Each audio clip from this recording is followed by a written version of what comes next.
Stop the movement. We are beginning the session in few seconds. I request all the volunteers, discipline committee members to kindly close the doors.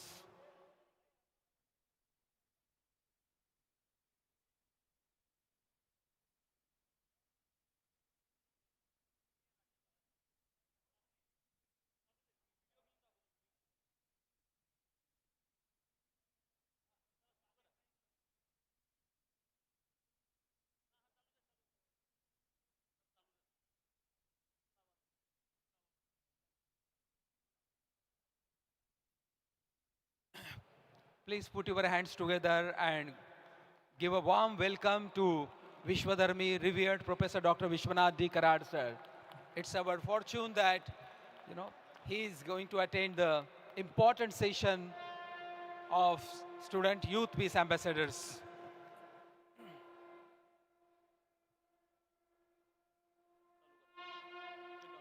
Thank you. Thank you so much. I request all the students to take their seats very quickly. Thank you. And please stop your mobile phones. No gossiping, no discussions. Please maintain silence. Please maintain the discipline, decorum, decency. Thank you. Please take your seats quickly and please don't make any noise, any comments, any gossip. Thank you. So the name of the session, there are two sessions today. May I request Honorable Dr. Yogendra Mishra ji to kindly please take his seat on the dais. Please give a round of applause to Dr. Yogendra Mishra from Kashi, Banaras all the way.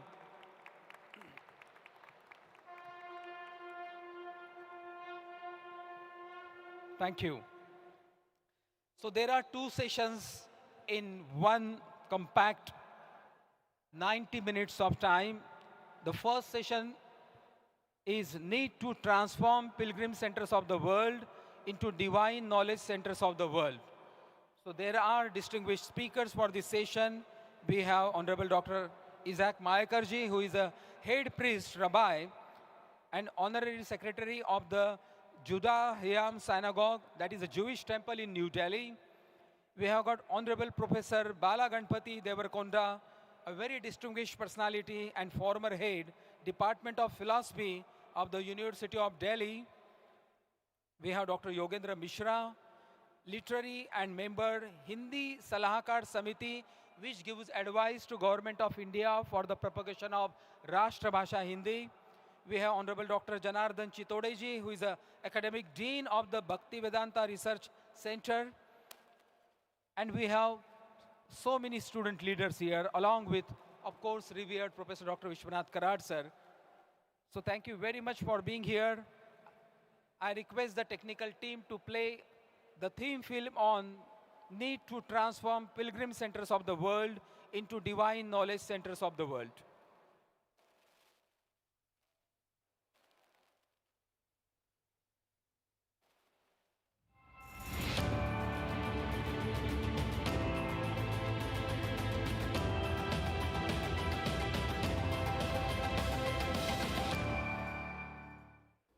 Transforming pilgrim centers of India into divine knowledge centers of India through this Vishwarupa Darshan Manch.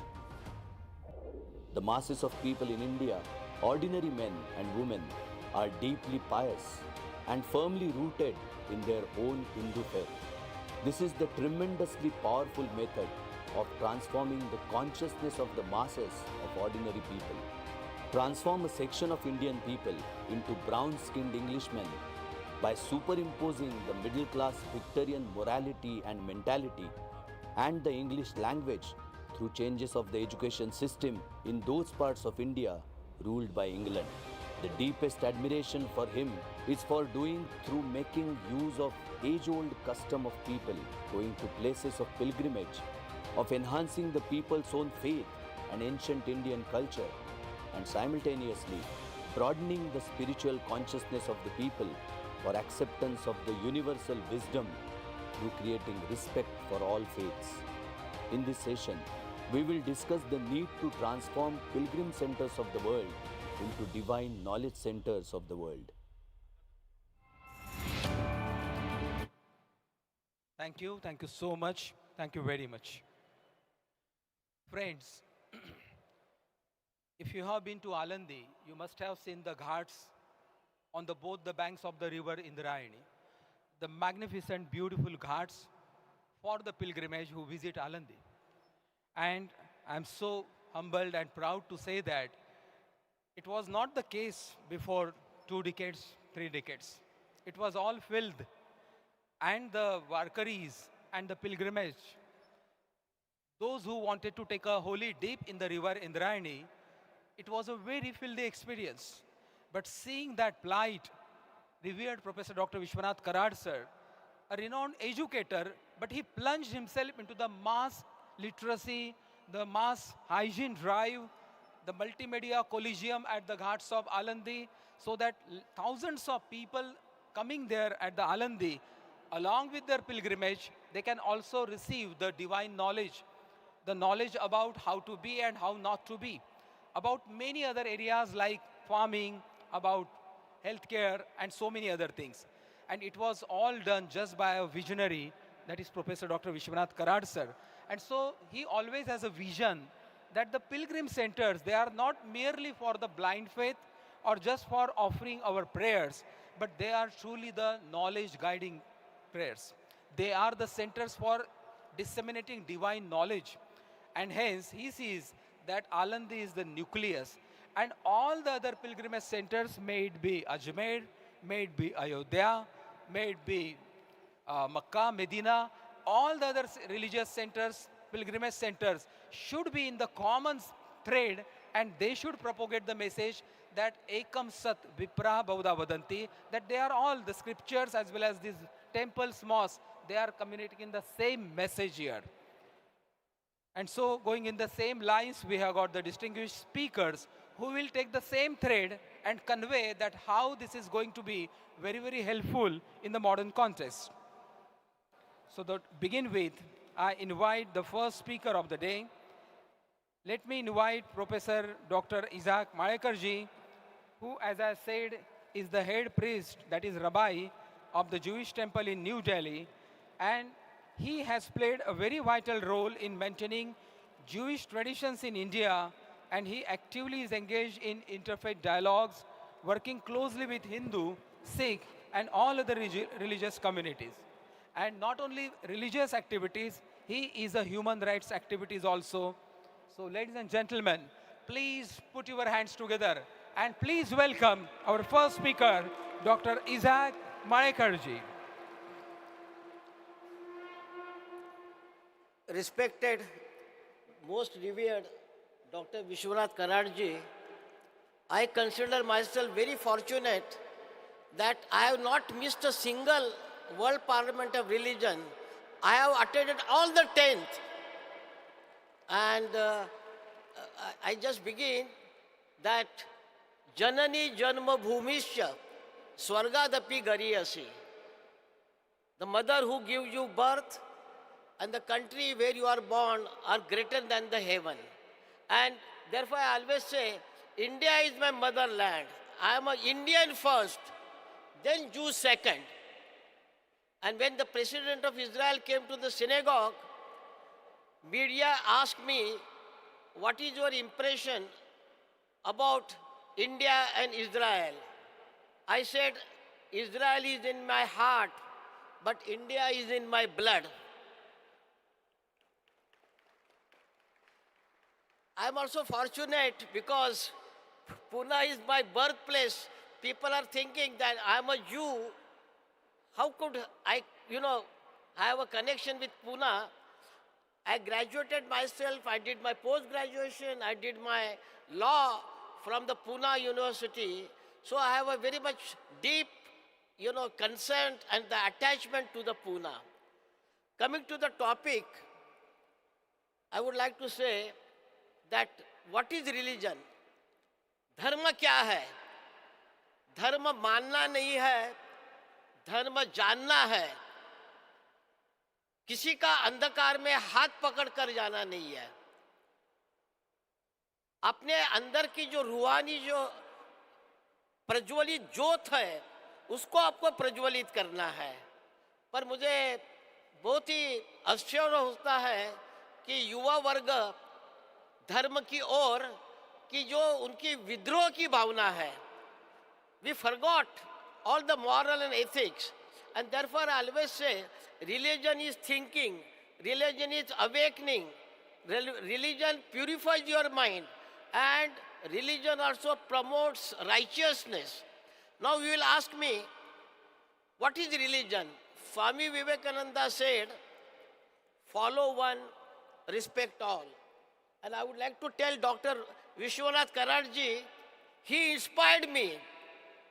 He says all the religions are basically the same. And therefore, in my synagogue in Delhi, I started Interfaith Study Center, Sarva Dharma Adhyayan Kendra. And he said, try to find out what are the similarities, what are the commonalities between all the religions. All the religions says compassion, mercy, forgiveness. Then we have the tolerance, humility. No religion tells you to go and kill somebody. So he says you concentrate on the commonalities of all the religions. And differences, don't criticize. In Bible it is said, someone asked Rabbi Hillel, what is Torah? Torah is the holy scripture of Judaism. So Rabbi Hillel said, what is hateful and hurtful to you, do not do to others. जो कार्य करने से और जो शब्दों का उच्चार करने से और किसी का मन दुख जाता है, उनको दर्द होता है, उस शब्दों का उच्चार मत कीजिए. हमारा जो मुख है वो ब्रह्मांड है और शब्द है वो ब्रह्मास्त्र है. जब तक आप शब्दों का उच्चारण नहीं करते, आप मालिक हो और शब्द आपके नौकर है. पर जैसे शब्दों का उच्चारण हो जाता है, आप नौकर बन जाते हैं, शब्द मालिक बन जाते हैं. मैं हिंदी में कहूँगा छोटी सी कहानी. एक व्यक्ति ने कोयल से कहा, ए कोयल, तू कितना मधुर गाती है, पर तुझमें अगर तेरा रंग अगर काला नहीं होता तो कितना अच्छा होता. वो व्यक्ति गुलाब को कहता है, हे गुलाब, तू फूलों का राजा है, पर तुझमें अगर कांटे नहीं होते तो कितना अच्छा होता. वह व्यक्ति सागर से कहता है, समंदर से कहता है, हे समंदर, तेरा साम्राज्य महान है, पर तेरा पानी अगर खारा नहीं होता तो कितना अच्छा होता है. तो कोयल, गुलाब और सागर इकट्ठा उस व्यक्ति से बोले, ए महापुरुष, तुझमें अगर दूसरों की बुराई करने की बुरी आदत नहीं होती तो कितना अच्छा होता. तो अगर आप किसी की प्रशंसा नहीं कर सकते, किसी के बारे में कुछ शब्दों का उच्चार, क्योंकि why the world lacks peace? Because we do not want peace from core of our heart. The main problem on earth is not the bomb or the presence of nuclear or chemical weapons. They are all actually the producers of the problem. Peace is one of the pillars of the world. There are doubtless occasions when war is defensible. Peace is not found. Peace is to be created. The world is preserved by truth, by justice, and by peace. And I would like to say what Swami Vivekananda ji said, the essence of all religion and spirituality is God consciousness. In order to do this, we must maintain high level of spirituality. And at the end, I would like to say that let us walk together with a common goal. We must reaffirm and rededicate ourselves to the universal values of love, brotherhood, compassion, selfless service. We must reassert the principles of peace, justice, and communal harmony. Let us Be, peace be our journey, let peace be our destination. आखिर में मैं कहूँगा कि हम क्या बनाने आए थे, हम क्या बनाने आए थे, क्या बना बैठे, कहा मंदिर बना लिया तो कहा मस्जिद बना लिए। अरे हमसे तो अच्छे परिंदे हैं, कभी मंदिर में बैठ जाते हैं, कभी मस्जिद पे बैठ जाते हैं।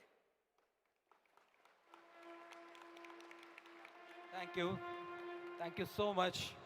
Thank you so much, Dr. Izaac Malekar ji. Thank you so much. Friends, एक सवाल है जो रिवेयर्ड कराड़ साहब हमेशा पूछते हैं और उनकी उपस्थिति में ही यही सवाल मैं फिर से आपसे ही पूछता हूँ। कराड़ साहब हमेशा पूछते हैं कि क्या मार्बल की मूर्तियाँ बनाने से और सोने चांदी के दरवाजे ईंटें लगा देने से कोई स्थान तीर्थ क्षेत्र बन सकता है क्या? क्योंकि होगा किसी के पास में लाखों अरबों पैसा और अगर उसने भव्य मंदिर बनाया, मस्जिद बनाया, लेकिन वहाँ पर अगर संत ही नहीं है, वहाँ पर अगर किसी संत की उपस्थिति ही नहीं है, तो वो तीर्थ स्थान, तीर्थ क्षेत्र नहीं हो सकता, वो सिर्फ मंदिर, एक भवन रहेगा। और इसीलिए सर जो है हमारे साथ में यहाँ पर उपस्थित है, वो भी एक संत महात्मा से कम नहीं है। आइंस्टाइन के बारे में कहा जाता था कि शायद गांधी जी के बारे में आइंस्टाइन कहते थे कि दुनिया को 100 साल के बाद में पता ही नहीं रहेगा कि ऐसा व्यक्ति हुआ भी था महात्मा गांधी जैसा। A person like Mahatma Gandhi lived, 100 साल के बाद शायद उनकी व्यक्तित्व का लोगों को आभास होगा। मुझे ऐसा लगता है कि रिवेयर्ड कराड़ साहब को भी बहुत कुछ अरसों के बाद लोग जानेंगे कि एक व्यक्ति ने एक लाइफ टाइम में इतना कुछ उपलब्ध कर दिया। In the span of just 3 to 4 decades, so many universities, the magnificent world's biggest dome in the world, so many beautiful temples, the temple at the Mana Gaon, which is the last village at the China border, और जहाँ पर भारत का जो एक सबसे श्रेष्ठ जो है सरस्वती माता का मंदिर. So these are all pilgrimage centers giving the divine message, and all this coming from an educational legend who believes in the unification of science and spirituality. I think this is the most important phenomena ever happening under the sun at the present time, which is so much needed. The next guest speaker I want to invite is a very renowned personality, Professor Bala Ganpati Devarkonda. He is a former head, Department of Philosophy at the University of Delhi. His expertise extends to the realms of philosophical health and neurophilosophical wellness solutions. Now, that's absolutely altogether new domain of research, and he's noteworthy among his achievements. He has so many achievements, I can't read them, but he is the ICCR Chair for Indology and Gandhian Studies at the University of West Indies, and many more. So please welcome with a round of applause our guest speaker today, Professor Bala Ganpati Devarkonda. Thank you so much for that kind introduction, sir. Sabhaya Namaha. Let me begin by quoting an ancient wisdom from Indian tradition. Om Asatoma Sadgamaya Tamasoma Jyotirgamaya Murchonma Amrutangamaya Om Shanti Shanti Shantihi, which tries to tell us that we should try to lead our life by moving from untruth to truth, leading from darkness to light, and leading our life from death to immortality. How do we do that? How do we lead our life from death to immortality? All our life is moving towards death. Somebody asks us, please lead your life from death to immortality. I believe in that very context, Vishwanath Kararji is actually leading a life towards immortality, you know. It's like the kind of, I wondered when I first heard his name, Vishwanath Kararji. Vishwa, which is about universe. And probably his parents know that he's going to lead the movement of universal value called peace. That's how they named him that way. I'm really grateful to the kind invitation that is bestowed upon me to come here. And I am also indebted to Professor Priyankar for his instrumental role in making me come here. dear distinguished panelists and student ambassadors, and dear students and invitees. I'm not going to take much time. I have only 3 points to make. I'll try to make these 3 points quickly and then stop.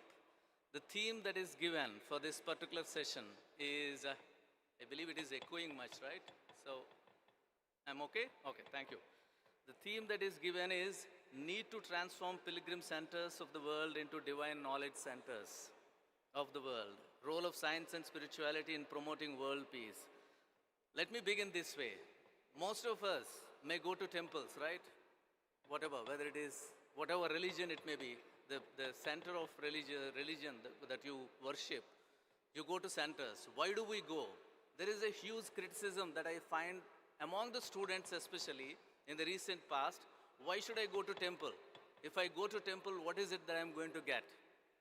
And some of the people, our own, I had a wonderful conversation with one of the vice chancellors, sitting vice chancellor, who said, Professor Bala, if I go to a temple, I see all corrupt people around me, right? All sorts of people around me coming to the temple. So why should I go? This is a very important, interesting question that the younger generations are also posing to us, and we need to respond to them. As people who are dealing with the students, especially the teachers, it is our duty to respond to such kind of questions. So I was trying to understand that. Why should you go to temple?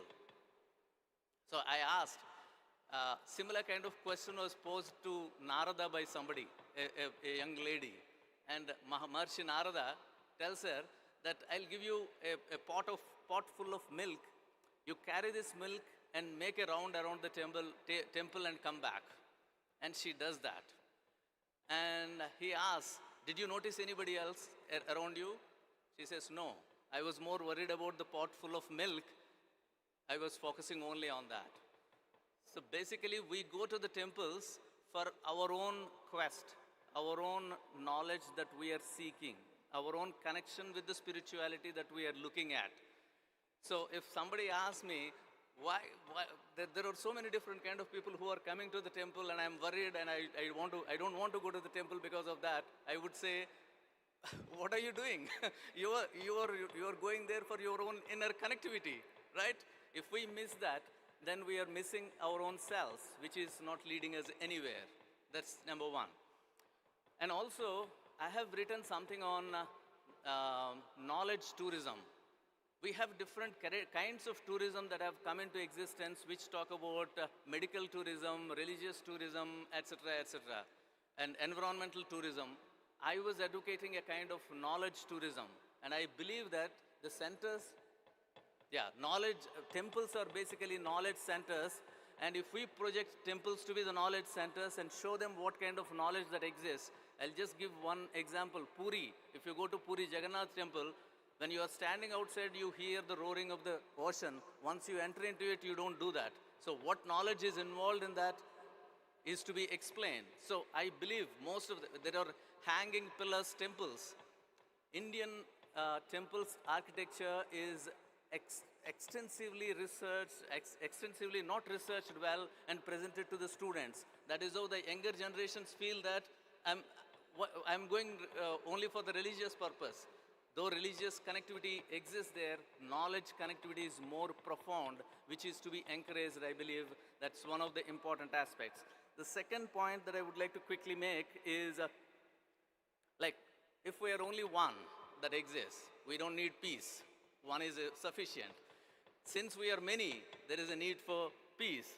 And this is very well explained in Vedic texts through the concepts Sahakara, Sahavasa, and Sahabhoga. Vedic texts continuously enunciate these three concepts, saying that you have to live with the other. And Sahakara is cooperation. Sahavasa is, since your existence is interdependent, you have to cooperate with the other and live with the other. And Sahabhoga is, you have to enjoy the fruits mutually together with the other. So these three concepts lead us to the larger concept that we talk about as peaceful coexistence. So I believe the concept of Shastra, because we are talking about bringing philosophy, spirituality, religion, and science together. The best example is the term Shastra. That's the only word that we have both for science, spirituality, religion, as well as philosophy in India. So that itself tells us that there is a kind of integration of all aspects of the human existence that were brought together. One important aspect, why is it that now the religion or temple have become places of contention? I believe, yeah, I'm stopping with this point.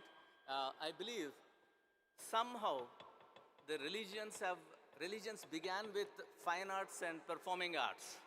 The creative endeavor that existed among the people now has gone out. Now, when you look at the religious places, the kind of art creativity that was encouraged earlier times has completely lapsed.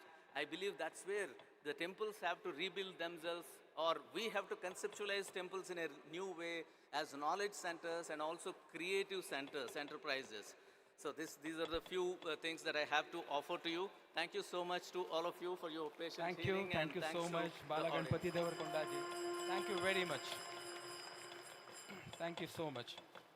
In a very few minutes, after a few while, we are beginning with the Peace Ambassador sessions, a session which is envisaged by our beloved Executive President, Shri Rahul V. Karad sir. I humbly request Rahul Karad sir ji to please. Yes, sir, we are beginning the youth session in a few minutes. Please give a huge round of applause to our Executive President, Shri Rahul V. Karad sir. Please.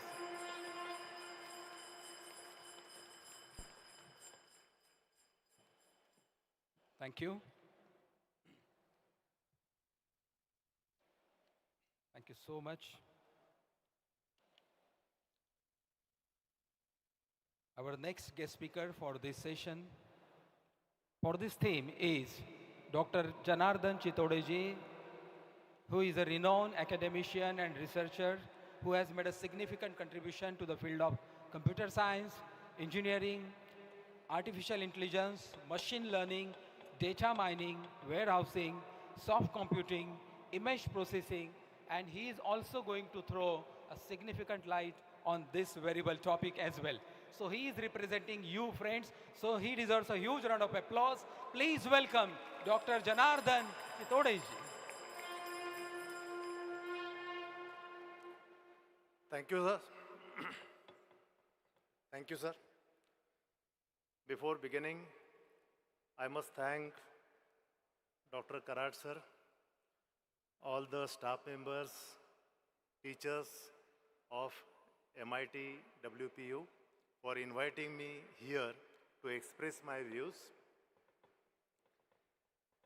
There are many things to speak, and since yesterday I am attending the sessions, today also I listened to the speakers. So I'll just put a couple of points regarding religion in promoting the peace in the world. You know,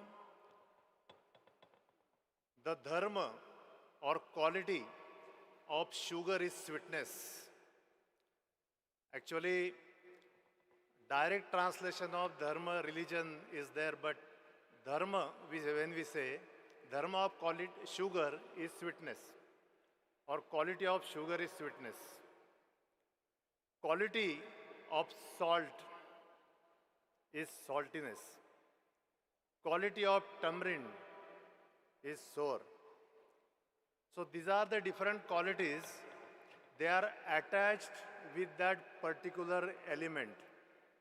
Sugar, we can never say sugar is not sweet. Tamarind is not sour. It is the quality by birth attached with the element itself. Now soul. Soul is the part and parcel of the Paramatma as defined in Bhagavad Gita. It explains, Mame vanshe jiva loke jiva bhuta sanatana mana shashtani indriyani prakriti sthani karchati. It says, Mame Ansha. Lord Krishna says, the soul is my part and parcel. And in Bhagavad Gita as well as Bhagavatam, it is mentioned the happiness of the soul is in service of the full, that is part. Part is soul and the full is super soul. We say Almighty Lord, Paramatma, many names. So when the part is engaged in the service of the full, the part is peaceful and happy. You know, you take the case of everyone sitting here in the world. Everyone is working, serving for someone. We are serving for our boss or our company in the office. We are serving for the society. We are serving for the family. Housewife is serving for the children and parents.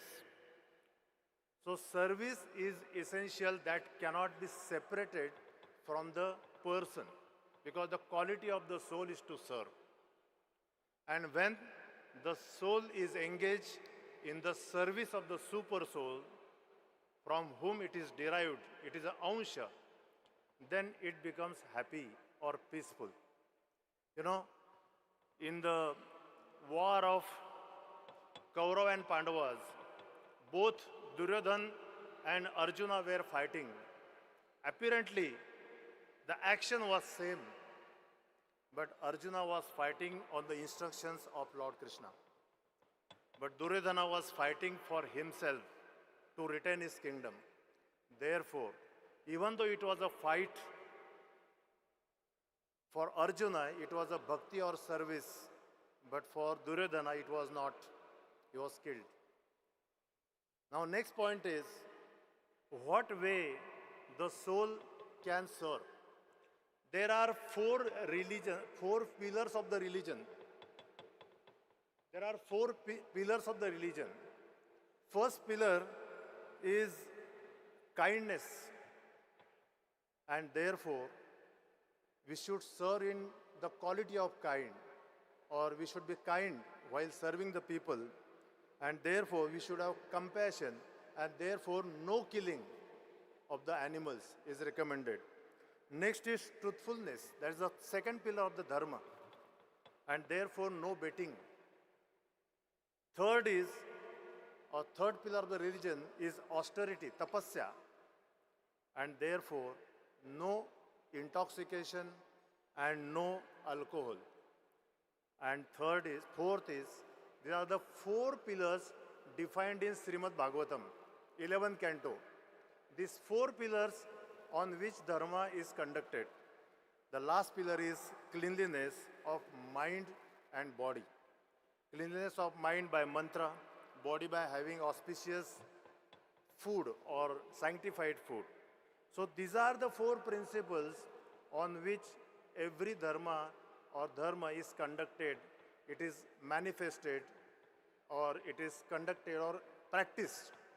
So if we are not killing, if we are not betting, if we are not having intoxication, not having alcohol, and if we are sanctified by power of mantra and food, then in that case we are not harming the society. We stay in the harmony, and where such society exists, there is a peace. So these are some of the points I wanted to put up. So the peace is practiced normally on these 4 points, and if it is done, definitely the society will be in cohesion and they will be happy. So thank you very much for inviting me. Thank you, sir. Thank you. Thank you so much, Dr. Janardan Chitode ji. Thank you so much. And now, friends, we are coming to that exciting part of the session. There is going to be a panel discussion on the theme, Role of Science and Spirituality in Promoting World Peace. Youth have their own point of view, their own perspective about seeing the whole thing happening around them, within them. And sometimes their opinion are, I can dare to say, much more wiser than the sometimes so-called people who have all the experience sometimes. Because they have the modern youth have the perspection, have the intelligence, and they have the eyesight also. And with the institution like MITWPU, where they are exposed to all such different type of philosophies and systems, then probably they understand what to discern, how to take, what to take out of that and put it to use. And so we have got a wonderful peace ambassador sessions represented by youth. We have the panels today, Mayank Sharma from second year MA Media and Communication. When I keep saying their name, they should keep rising. And please give a round of applause to all these youth ambassadors. Mayank Sharma, SY, MA Media and Communications. Neha Barua, FY, MA Peace and Conflict Management. Yes, I think applause should continue because one day that will bring you here. If you applaud for someone, then you will have somebody applauding for you next. Nitish Tiwari, final year B.Pharm. The rain should continue, the rain of applause. Mehte Herrera, MSc Environmental Sciences. Aniket Arora, SY BCom. Piyusha Patil, TY Integrated BTech ECE. Arya Diwan, TY BCA Science. Mohammad Kaif, TY BSc Cyber Security. Gyaneshwari Virole, FY MA Peace and Conflict Management. Ayush Saxena, SY BCom. Rodwell Blessed. We have Prashant Manav, FY Masters in Political Leadership and Government. And we have Akhil Shinde, FY BBA LLB.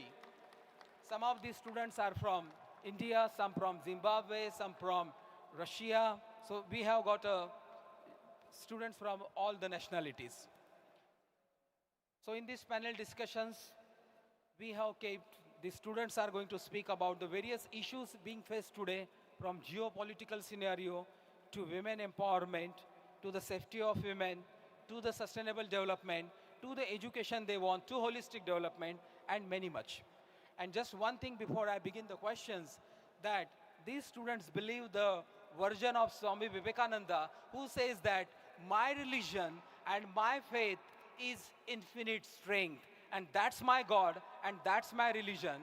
That infinite strength is my God, and that's my religion. So I think we should proceed with the panels.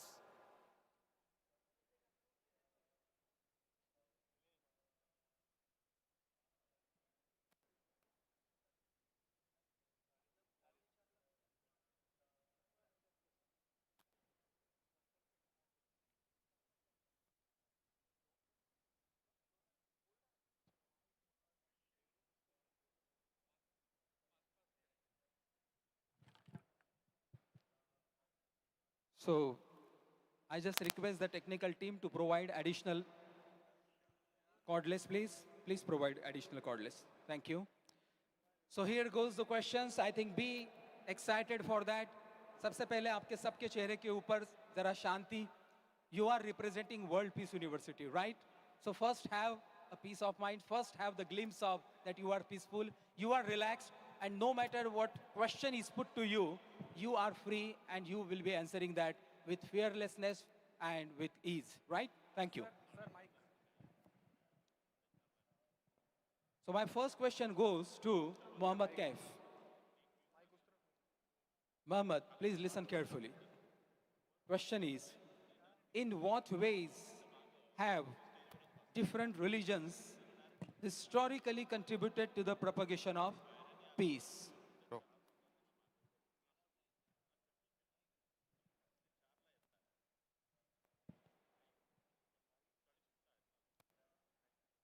Please continue. Thank you. Thank you so much, sir, for the question. Respected dignitaries and my dear friends, it's an honor to speak on a topic as important as a peace. Peace has been the heart of every major religion throughout the humankind. Different religions have always promoted peace, guided humanity to live peacefully with each other. Before starting, I want to just share some references from different holy books. In Islam, in Quran, Surah Al-Hujurat, Allah says, O mankind, indeed, I have created you in male and female, made you people and tribes, that you may know one another. But the most honorable in the sight of Allah is the most righteous of you. Similar thing we can see in Rigveda as well. Mandal 5, Suk 60, Panchva mantra says, Ano Bhadra Kratavoyantu Vishwataha, means let the noble thoughts come to us from all directions. In Bible as well, where Jesus says, love yourself, love your neighbor as yourself. Blessed are the peacemakers, and they will be called as the children of a God. In Buddhism, the peace is a center where Buddha also taught everyone to better than thousands of hollow words is a one word that brings peace. This month, ayat, verses, or whatever, this all thing always teaches humans to live peacefully. The message is very clear. Whether it's a greeting of Assalamu alaikum in Islam or the principle of ahimsa, which encourages Hindus not to violate or harm any living thing.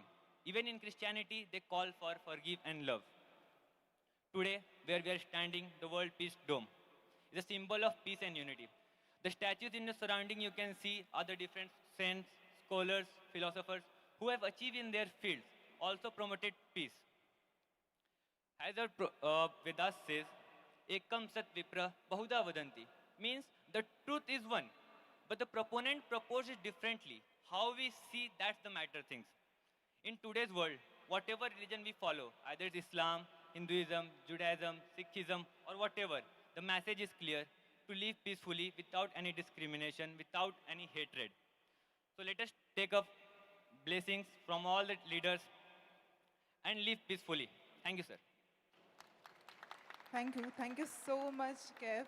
It was wonderful that you quoted all the religions, Buddhism, Bhagavad Gita. Thank you so much, Kev. My next question is to the Neha Barua. So Neha, this is the question for you. How do you view the immense role of interfaith dialogues, a very important aspect of Revered Professor Dr. Vishwanath Karad sir's mission in fostering global peace and mutual understanding? शांति ही धर्मा, शांति ही कर्मा, शांति ही मोक्ष है. शांति ही पूजा, शांति ही आराधना, शांति में ही ईश्वर है. Good afternoon, one and all present here, respected Professor Dr. Vishwanath Karad sir, respected teachers and all my dear friends. The power of religion can be used as a major force of unification faction among divergent groups. Hence, it can help in the promotion of global peace and reconciliation by bringing varying groups together in order to maintain constructive channels of communication and sustainable collaboration. Interfaith dialogue hence play a key role. Interfaith dialogue hence play a key role in the field of cultural diplomacy by uniting faiths, by fostering reciprocal love, harmony, peace, and acceptance towards each other. Thousands of people are killed, nations have been divided, and even people are afraid of their own folks, societies. What is the solution to this appalling problem prevailing in the entire globe? The only solution is interfaith dialogue.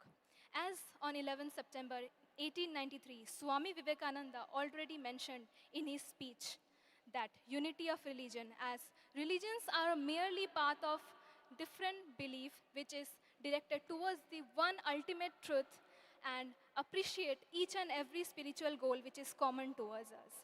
In our own MITWPU Academia, the words of Swami Vivekananda are adopted, where he said that union of science, religion and spirituality alone can bring peace and harmony in the entire humanity.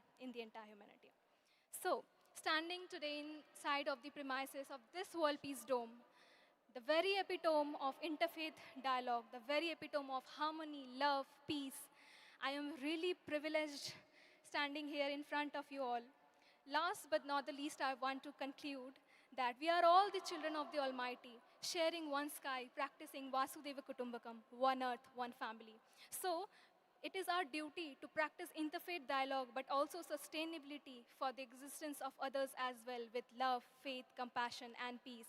As the shloka goes, which is already presented in our World Peace Prayer, adopted from the Upanishads, Om Sarve Bhavantu Sukhinah, Sarve Santu Niramaya, Sarve Bhadrani Pashyantu, Ma Kaschit Dukh Bhag Bhavi. Om Shanti, Shanti, Shanti. Thank you. Thank you very much. A huge round of applause, friends. I think you are बहुत कंजूसी कर रहे हो तालियां बजाने में when they are speaking so beautifully. Thank you. Thank you, Neha. Next question goes to Mayank Sharma. Mayank, I want to ask you, the most important prerequisite for peace building is the presence of universal values like empathy and compassion. So how can these values be imbibed in modern society in general and in youth in particular? Thank you for the question, sir. Revered Dr. Karat, sir, Honorable Rahul Karat, sir, esteemed guests and my dear friends. We live in a world which is broken apart by war and violence almost in every corner. But that is not how we begin. When God first appeared before Moses on the Mount Sinai, he introduced himself as I am the one who is the most compassionate. And it is the gods all across the religions who offered the same introduction to its followers that I am one who is full of love, kindness, and compassion. So if our gods were like full of compassion, we have a tougher obligation to endure because we as children have to make sure that we are compassionate to each other. We begin like that. Along the way, we lost the path. In order to offer love and kindness to each other, it doesn't take a dime, it doesn't charge a dime. But despite that, we are seeing that we are faced with difficulties to be able to offer love to each other. We are hating each other for no reason. Abraham Lincoln once said that I do not like that man, and that's why I should get to know him better. That is the reason why we have to understand that one among us, or many among us, may have different perspectives and opinions. But that should not prevent us from reaching out to those people and to be able to offer our ears to them, to listen to them, and to become friends with one another. Martin Luther King Jr. said that the darkness cannot wipe out the darkness, it is the light that can wipe out the darkness.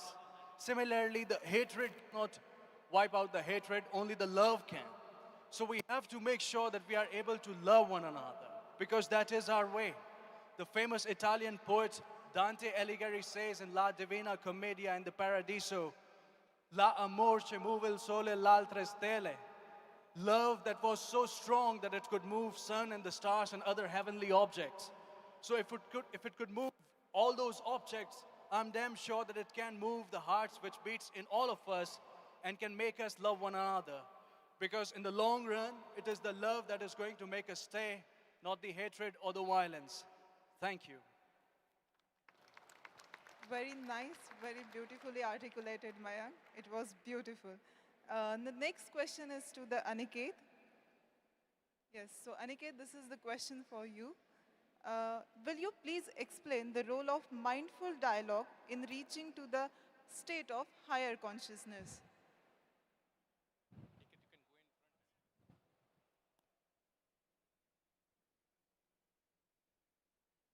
I usually do not finish my speeches in time, so I'll start with the conclusion. Reading is a skill, writing is a skill, speaking is a skill, and so is engaging in dialogue, but we are very bad at it. Sorry.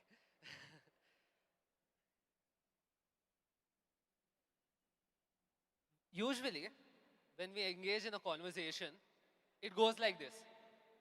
I'll tell you why I'm right, and if you agree, I win. Or maybe I'll try to impress you with my words, or get some career opportunities with my words. But that's not what dialogue really is. Dialogue is listening to the other person on the off chance that you might know something that I don't. And so that I can be less stupid and run into walls less.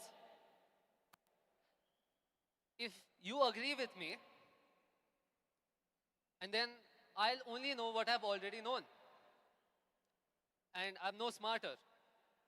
But if you tell me something I don't know, it might be something that I don't like. It might be something that I find offensive. It might be something that I find reprehensible. But maybe if you tell me something that I don't know, I can be less stupid.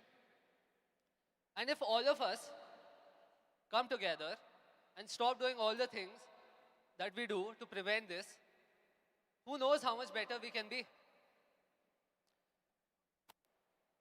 I believe if we engage in dialogue continuously and stop ourselves when we block it, we can become better and better and move closer to the ever receding ultimate good that is often conceptualized as God or a higher consciousness. If I had to summarize my speech in one quote, it would be, people debate and confuse it with dialogue. And so I want to invite you that the next time you're in a conversation, you can consciously track the part of you that wants to debate and win, and nurture the part of you that wants to discuss and learn. And through this, you'll make a better world.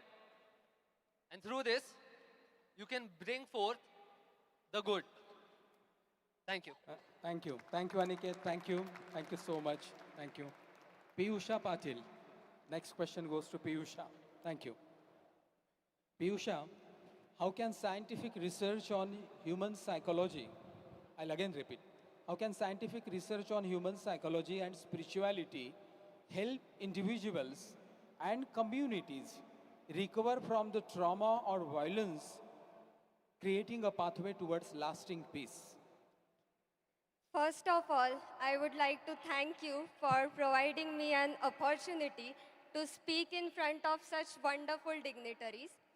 Scientific research on human psychology and spirituality may help individuals and communities to recover from trauma by promoting healing practices like mindfulness, consciousness, compassion, and empathy.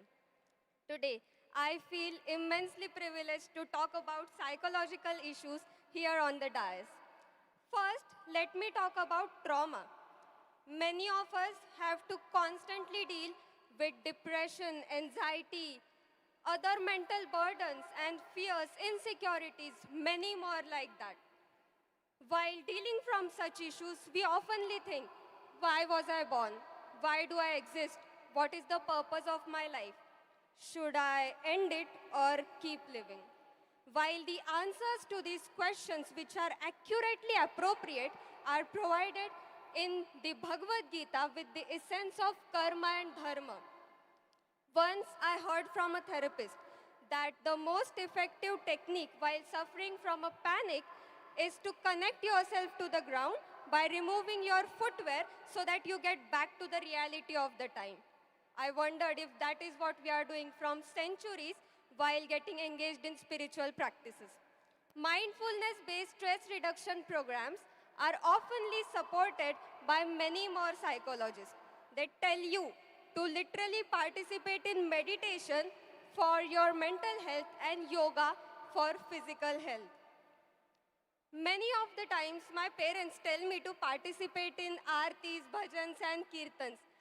I oftenly wondered why. But when a person actually suffers from anxiety or depression and the burdens, they isolate themselves from life.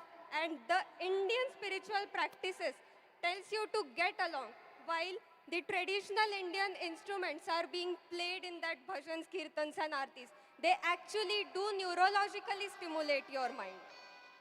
While I wondered if the modern day parties are actually as good as them, or are they actually providing us any sort of knowledge like the ancient ones did?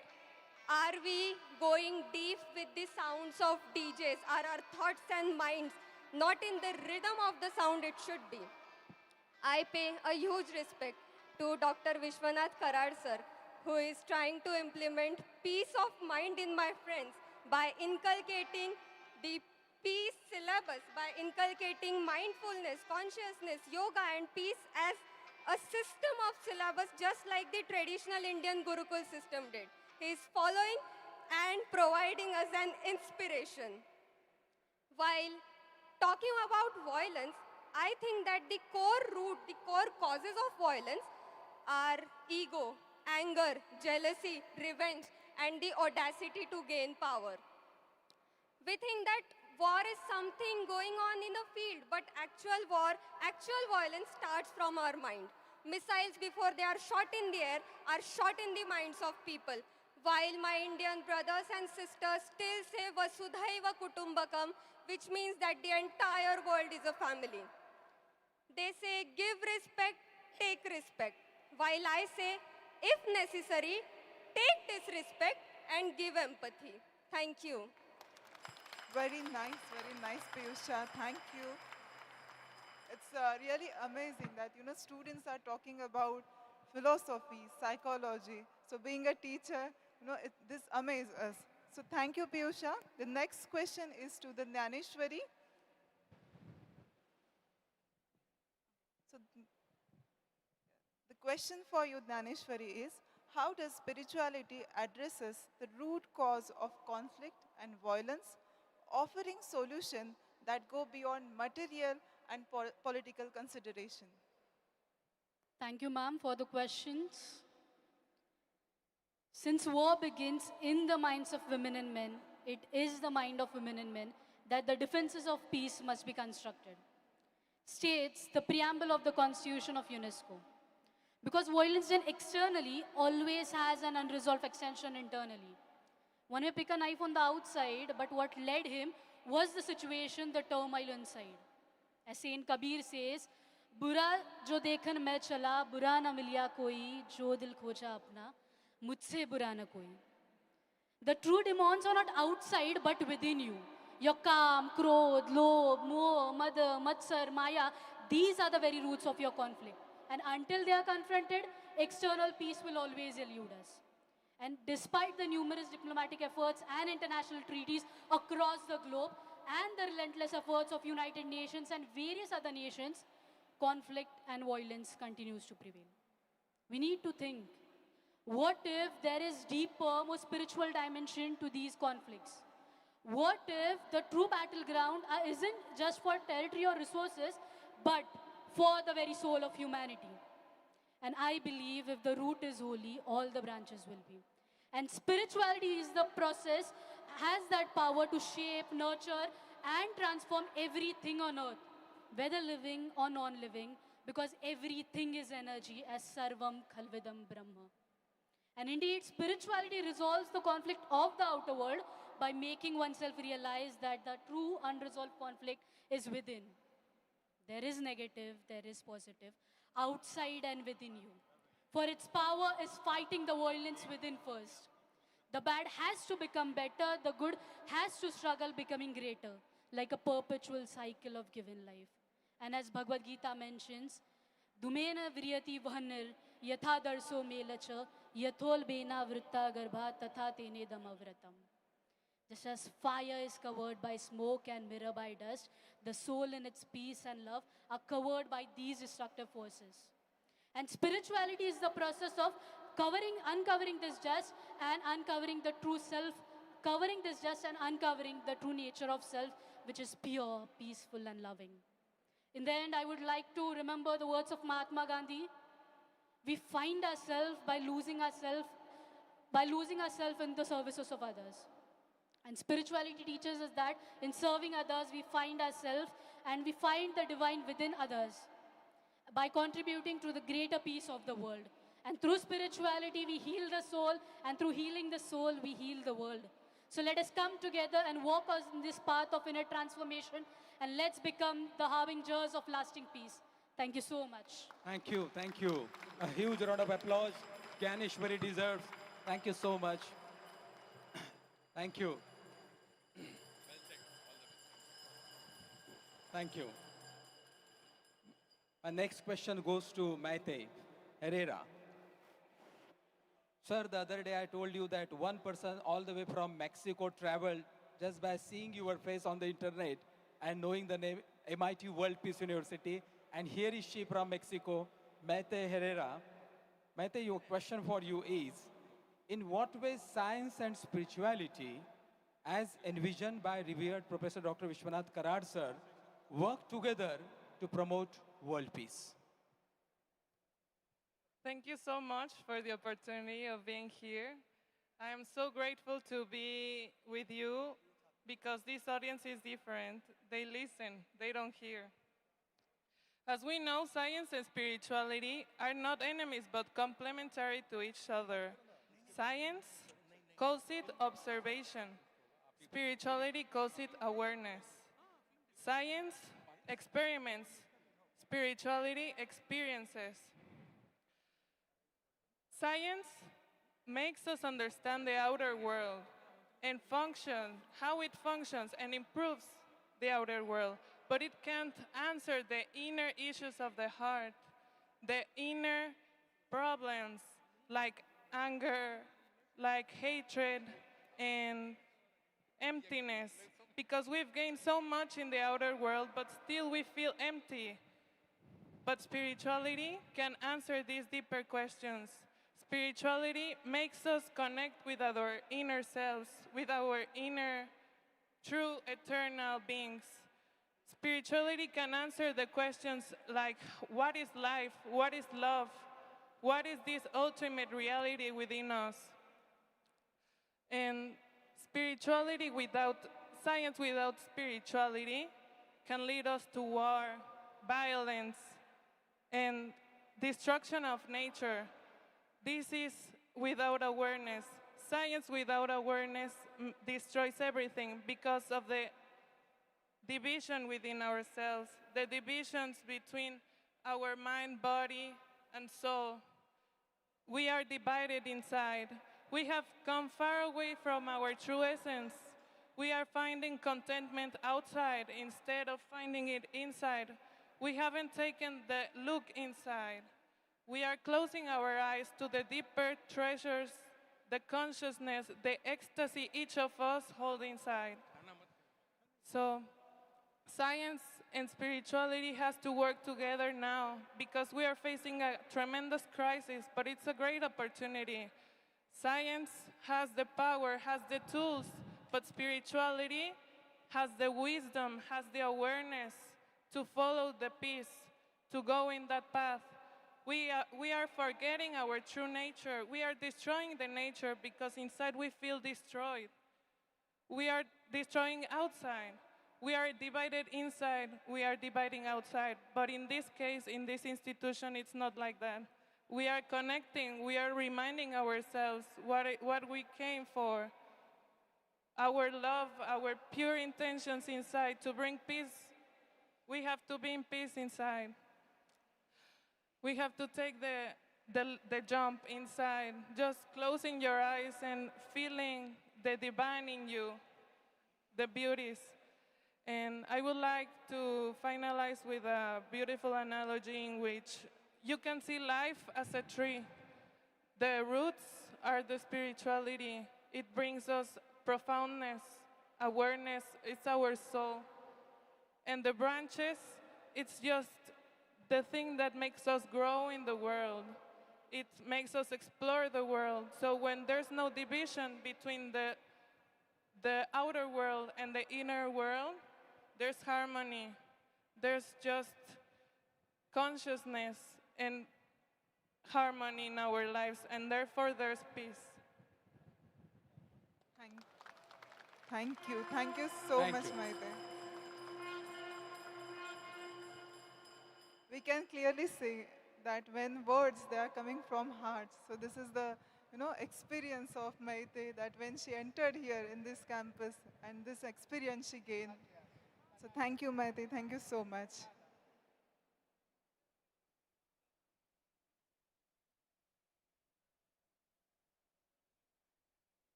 Mucho gracias, de nada.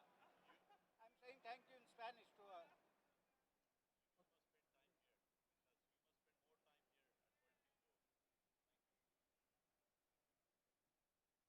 Okay, so our next question is to the Prashant Manav. So Prashant Manav, please come here. So this question is, environmental sustainability is the growing concern nowadays globally. How does Union of Science and Spirituality envision world peace by incorporating ecological balance and sustainable development? Thanks, ma'am. पर्यावरणीय स्थिरता जो है विश्व शांति के लिए अध्यात्म और विज्ञान का बहुत ही महत्वपूर्ण है। यह हमें समझने में मदद करता है कि प्राकृतिक और मनुष्य में कितना गहरा संबंध है। और सतत विकास की अगर हम बात करें, यह तभी संभव है जब हम संसाधनों को सही रूप में संरक्षित कर सकें। अगर हम संसाधनों को सही रूप में संरक्षित नहीं कर सकते हैं, हम आने वाली पीढ़ियों के लिए इसे हम संजो कर नहीं रख सकते हैं, तो कहीं ना कहीं यह भी जो है विश्व के लिए काफ़ी अशांति पैदा कर सकती है सर। और अब मैं विज्ञान के ऊपर बात करता हूँ, जो कि वो विश्व के शांति के लिए वो कैसे काम करती है। नागासाकी हिरोशिमा में जब बमबारी हुई थी तो विज्ञान ही एक माध्यम था जो कि उस जगह पर लोगों के लिए एक बहुत ही महत्वपूर्ण शांति लाने का काम किया। और हमें लगता है कि विज्ञान अपनी जगह पर सही है, उसे कंट्रोल करने वाले इंसान को जो है एक आध्यात्मिक होने की आवश्यकता है, मनुष्य कल्याण के लिए उसे सोचने की आवश्यकता है। हमारे पीछे स्वामी विवेकानंद जी का बहुत सुंदर कोट है, union of science and religion spirituality alone will bring harmony and peace to the mankind. अर्थात इसका मतलब है विज्ञान, धर्म, अध्यात्म के मेल से ही मानव जाति में सद्भाव और शांति लाई जा सकती है। ये तभी संभव है। और मैं 10th वर्ल्ड पीस पार्लियामेंट में आए हुए दुनिया भर के विद्वानों को मैं कहना चाहता हूँ कि अभी विश्व के किसी अन्य जगह पर युद्ध चल रही है। यह युद्ध हो सकता है किसी न किसी मजबूरी से संधि करना पड़ सके। ये अभी नहीं, 50-60 साल के बाद होगा, ये जरूर होगा। और एक चीज़ और है, ये संधि जो है मजबूरी में तो होगी, हो सकता है ये हॉट वार से कोल्ड वार में बदल जाए। कोल्ड वार से जो है ये अंदर ही अंदर जो ना ये आंतरिक कला होगा, यह जो आंतरिक एक कला है कहीं ना कहीं विस्फोट करेगा ही करेगा। हमें उसे मूल वजह खोजना होगा। वह मूल वजह पता है क्या है? वह है धर्म के ऊपर अंधविश्वास। जब तक ये कायम रहेगी तब तक दुनिया में अशांति ही अशांति पैदा करेगी। धर्म को सर सवाल होने की आवश्यकता है। धर्म को जो है उसे जो है सवाल करने की आवश्यकता है धर्म को। और धर्म को जो है जिज्ञासा होने की आवश्यकता है, धर्म को जो है दर्शन होने की आवश्यकता है। तभी जो है दुनिया में शांति लाई जा सकती है, तभी संभव है। और एक चीज़ और है, हमारे देश जो है हमेशा से शांति का अग्रदूत रहा है। जब जब विश्व में अशांति का माहौल पैदा हुआ है तब तब जो है यह देश जो है किसी महापुरुष को पैदा करके उसे शांति दूत के रूप में उसे आगे किया है। पहला एग्जाम्पल जो है हमारे गौतम बुद्ध, दूसरा है स्वामी विवेकानंद जी, और तीसरे जो है वर्तमान समय में आप लोगों के समक्ष हमारे आधुनिक समय में विश्व धर्मीय आदरणीय विश्वनाथ करार सर। ये जो है जब किसी दुनिया में जो है युद्ध चल रही है और ये इंडिया में जो है वर्ल्ड पीस पार्लियामेंट चल रही है, इनकी अगुवाई हमारे सर कर रहे हैं। ये बहुत बड़ी मैसेज है और हमेशा भारत जो है शांति के लिए अग्रदूत रहा है। धन्यवाद sir. Thank you so much. Thank you very much. Before I invite the next speaker, there is an announcement by revered Professor Dr. Vishwanath Karad sir. He feels that the students, these youth peace ambassadors, they have been so beautifully speaking that he wished that they could have been given more time. But because of the paucity of the time, he says that, well, all these student peace ambassadors, they should write in 3 to 4 pages whatever their mind says, their thoughts, their vision about the world peace, and that there will be a proceeds of this conference, there will be a journal, special journal, and your articles will reflect into that journal. So please give a huge round of applause for this opportunity by revered Kara sir, that you will appear in the journal of the 10th World Parliament officially. Thank you. Very few students are now left. My next question goes to Ayush Saxena. Ayush, you have a special interest, looks like, in ancient systems of yoga and meditation. How can spiritual practices like yoga and meditation, which revered Professor Dr. Vishwanath Karad sir emphasizes so vividly again and again, complement scientific efforts towards peace building and healing in individuals and communities? Thank you, sir, for the question. I would like to directly address the question first. First of all, a brief description about what yoga is, we all have an idea what yoga is, right? It's combining body practices, hand gestures, breathing exercises, and it includes meditation.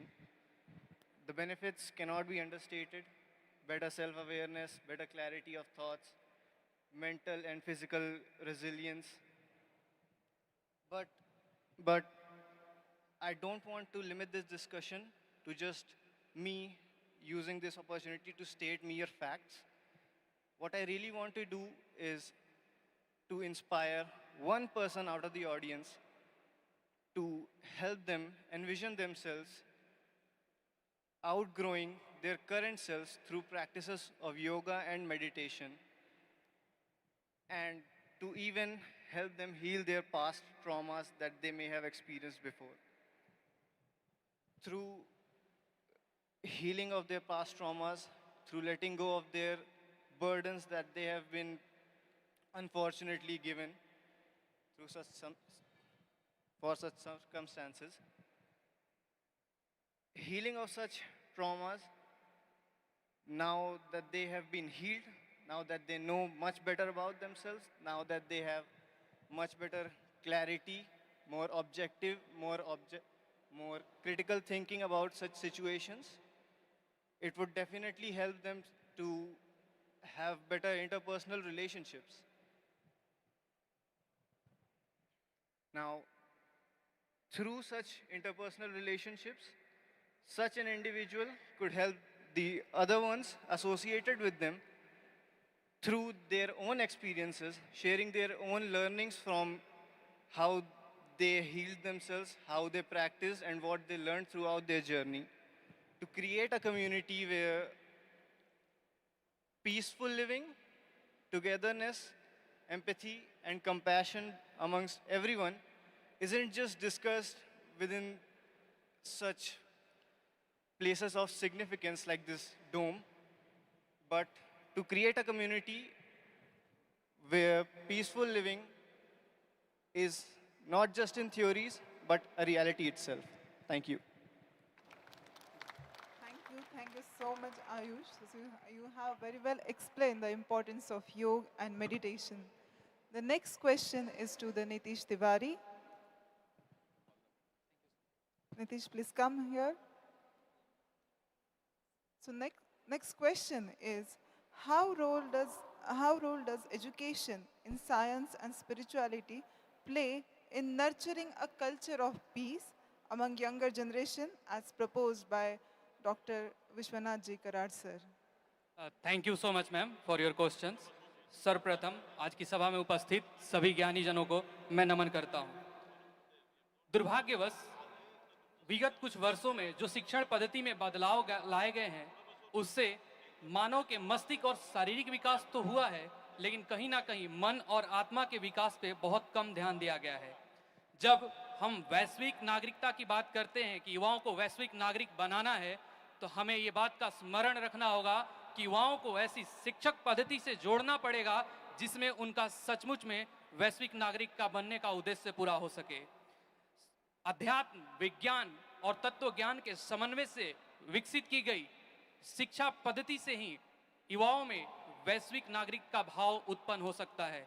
मैं अपने आप को सौभाग्यशाली समझता हूं कि मैं ऐसी संस्था से जुड़ा जिसमें पीस सब्जेक्ट फर्स्ट सेमेस्टर में योग ध्यान का इंट्रोडक्शन कराया जाता है और उसे विस्तारित रूप से पढ़ाया भी जाता है ताकि युवा वैश्विक नागरिक बन सके। इसके लिए मैं आदरणीय विश्वनाथ जी कराड़ सर को बहुत बहुत आभार व्यक्त करना चाहता हूं, ताकि हमें ऐसा ज्ञान का स्रोत मिला जिससे हम इस विचार को आगे लेके बढ़ सकते हैं। जैसे कि मेरे साथियों ने अभी कहा, काम, क्रोध, लोभ, मोह, कुछ लोगों ने अध्यात्म को अंधश्रद्धा बताते हैं, किंतु यह सत्य से बिल्कुल भी विपरीत है। अध्यात्म के प्रयास से हमारे अंदर बसे षड्रिपु जैसे काम, क्रोध, मोह, लोभ, मद, मत्सर ऐसे दुर्गुण को दूर करने में सहायता मिलती है। तो देखिए, किसी भी प्रयोग में एक प्रयोगकर्ता होता है, प्रयोग का एक विषय होता है और उसका परिणाम होता है। आध्यात्मिक प्रयोग में ये तीनों भूमिकाएं आप ही निभाते हैं। प्रयोगकर्ता भी आप होते हैं, प्रयोग का विषय भी आप होते हैं और उसका परिणाम भी होते हैं। तभी तो आज पूरा विश्व अगर भारत की ओर शांति की खोज में देख रहा है, तो इसमें आश्चर्य कैसा। सदियों से ये प्रथा भारत में चली आ रही है, तो हमें विश्व शांति का सूत्रधार बन के फिर से विश्व को उस मार्ग पे हमें अग्रसर करना होगा। और मुझे उम्मीद है कि हम इस कार्य को करने में सफल होंगे, क्योंकि हमारे मार्गदर्शक विश्व शांति के पुजारी, विश्व बंधुत्व के भाव रखने वाले आदरणीय doctor Vishwanath D Karad sir है। साथियों, मैं चाहूंगा कि इसकी शुरुआत हम सब अभी से, आज से ही शुरू करें। और मैं अपने वाणी को विराम देने से पहले दो पंक्तियां कहना चाहूंगा। ना उलझो किसी भी ताने बानों में, संतों की संतान हैं हम, शांति बिखेरे जमाने में। बहुत बहुत धन्यवाद। Thank you so much, thank you so much. बहुत बहुत बधाई, बहुत बहुत सुंदर। My question goes to Mr. Arya Diwan now. Arya, this magnificent World Peace Dome, which is referred to as spiritually oriented scientific laboratory, this is the first time in the entire humanity this type of phraseology is used, that this is referred as scientific, spiritually oriented scientific laboratory for world peace. Will you please explain what does it mean in the present context? Sure, sir. First of all the ladies and gentlemen, esteemed guests, visionary. Namaste to all, esteemed guests. So all the spiritual visionary leaders, also the source of wisdom, knowledge, and world peace, our inspiration, revered Professor Dr. Shri Vishwanath Karad sir. I would like to thank you for giving me this large and respected platform for giving my speech or expressing my thoughts. I'm very blessed to, I'm very blessed to hear in this World Peace Dome. I'm here explaining you all why this World Peace Dome is known as spiritually oriented scientific laboratory. I'll give you an idea. Some of you might know softwares, right? Yes, I'm a student of computer science of MITWPU. Softwares are made of two things. First is front end and second is back end. Front end में वो चीज़ें होती है जो आपको screen के सामने दिखती है, और बैक एंड में वो चीज़ें होती है जो स्क्रीन के बैक साइड से होती है, लेकिन जिसके वजह से वो पूरी सिस्टम रन होती है। अभी let's assume our human body is a software. If my front end is science, then my back end is spirituality. अगर ये दोनों भी टर्म्स का, साइंस एंड स्पिरिचुअलिटी का बैलेंस वे में उपयोग किया जाए, तो होलिस्टिक ग्रोथ के माध्यम से हम दिन ब दिन प्रोडक्टिव ग्रोथ के मार्ग पे और तेज से आगे बढ़ पाएंगे. Shri Aurobindo Ghosh once mentioned in his writing, the world can't sustain on Western philosophy alone, that is materialism. Spirituality helps us to get over from this problem. What is spirituality? Spirituality is rituals of spirit, which provides you positive energy, which provides you thought that will help to get over any problem, get out of any situation that you are facing in your life. With the help of holistic growth, the man can be the best person in this world in any possible way, in any domain, not only in science, not only in spirituality, not for establishing peace, for every possible way, he will be the perfect man if you follow the 5 aspects of holistic growth. Now you all might think those are the philosophical ideas, those are the things in the books. In Marathi we say, Pukatchi Badbad and all, right? Is that really possible to combine both the things to apply in our day-to-day life, in our daily life? Is it possible? My dear friends, please take a look around you. In this spiritually oriented scientific laboratory, inside you will see all the saints and sages are there, who represents the deep wisdom of spirituality. And outside of this scientific laboratory, you can see there are all scientists who bring the brilliance of science. And amalgamation of science and spirituality helps to the betterment of society, to the betterment of life for the individual also. I'll appeal all of you let's explore the wonders of science and depth of spirituality together for the betterment of society, for the betterment of life and betterment of world. And also for establishing and maximum important thing, that is maintaining the peace in the society. Thank you so much. Thank you, thank you. Thank you, thank you. Thank you so much, Arya, for Thank you. this explanation. Wonderful. Thank you so much. And we have the last peace last ambassador question. probably So the coming. last question is to the Akhil. Akhil, the question is, what do you see the role of parents in achieving the objectives of holistic education? Yes. So thank you for the question, ma'am. First of all, I would like to express my heartfelt thank you to Dr. Vishwanath Karat, sir, for organizing such a great event. From past 2 days, we are here.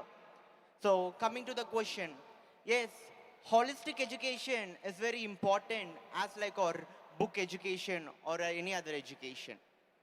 Parents today, we can see, are supporting their children, but few parents are there who doesn't support their children, right? We are in a such university where we are having n number of clubs.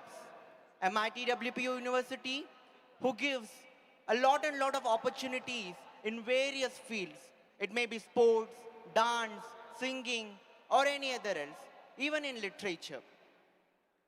Holistic education must be given the prioritism as like book education. There is a saying in Marathi, it is that, कले विना मनुष्य, कले विना मनुष्य म्हणजे सुगंधा विना फूल आणि प्राणा विना जीव. म्हणजेच, it means in English that artist or absence of artist in a human being, it means aroma or fragrance without flower or life without body. So I will give two advantages of giving prioritism to the holistic education. First advantage is that, yes, our nation or our world, we can bring a peace in every field. Peace will not get harassed in individual's mind.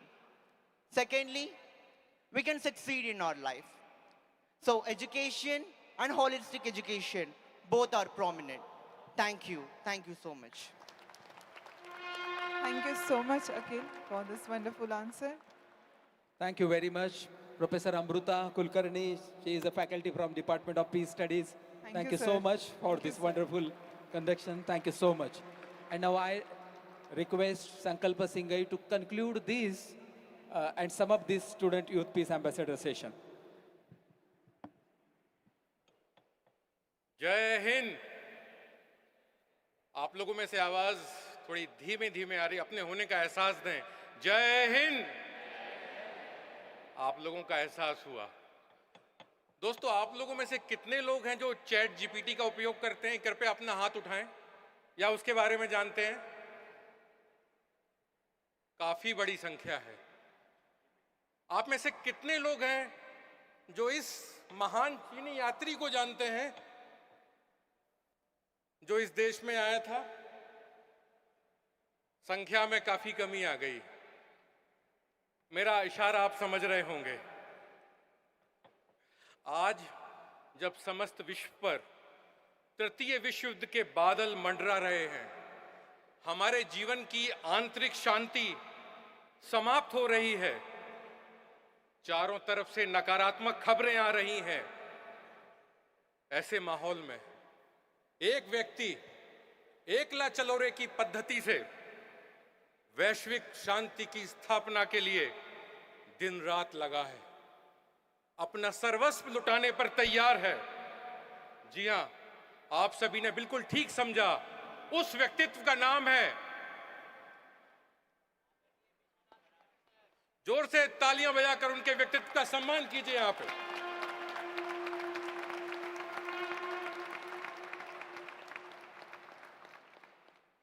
हमने गांधी को नहीं देखा, हमारे एक मित्र ने कहा. हमने Martin Luther king को नहीं देखा, हमने बुद्ध, महात्मा, भगवान महावीर को नहीं देखा. इस परिसर में जो 50 से ज़्यादा प्रतिमाएं लगाई गई हैं। आखिर क्या प्रयोजन है, क्या विचार है? अगर आप व्यक्ति का सम्मान नहीं करते तो कम से कम उस विचार का सम्मान जरूर करना चाहिए आपके लिए।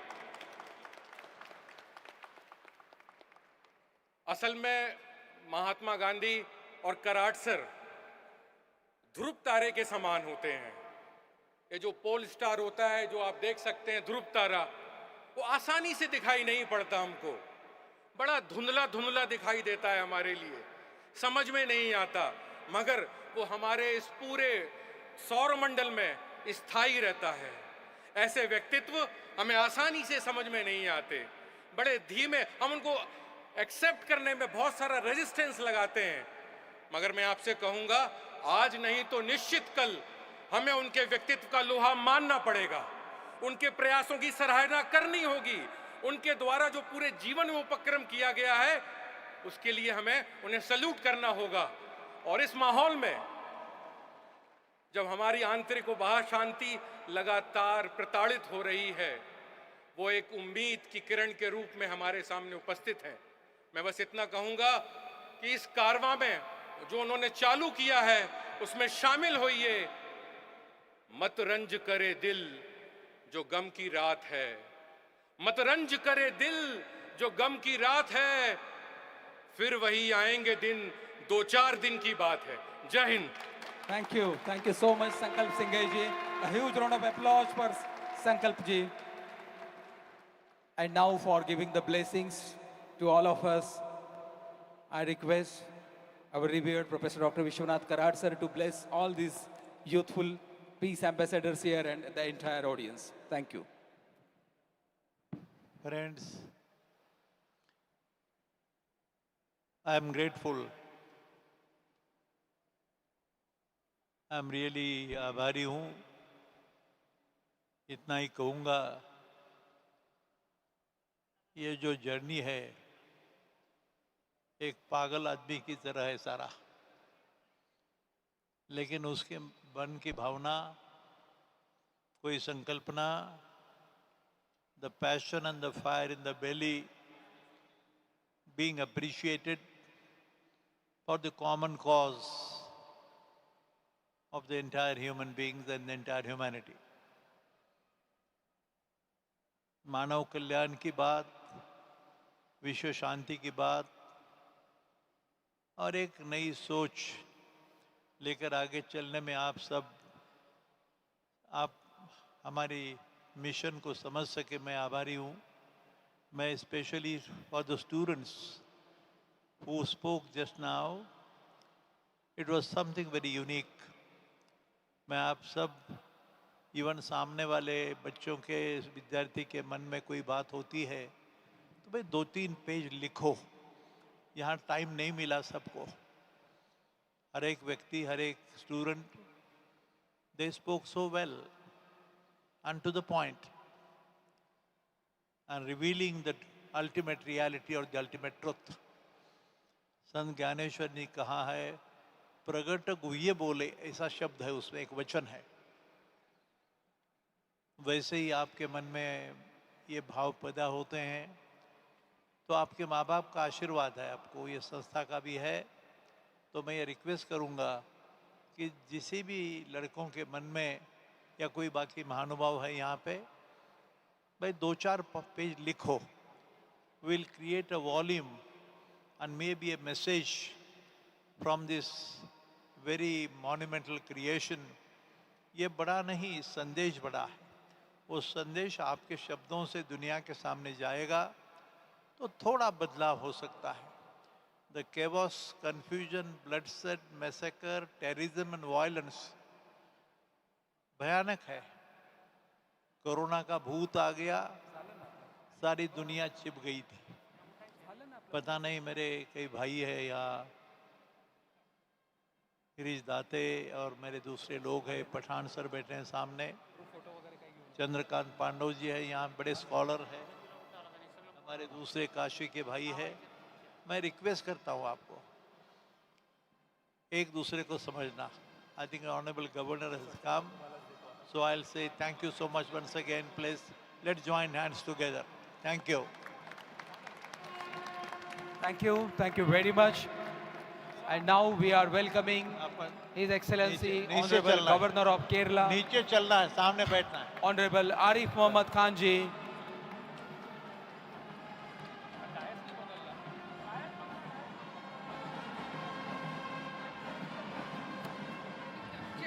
It's such a good fortune. Let's rise in our seats and give a big round of applause.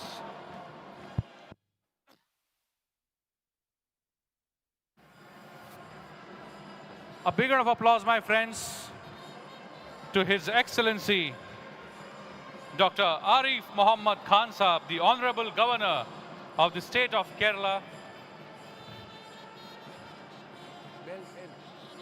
I request the dignitaries to join hands for ringing the bell of world peace.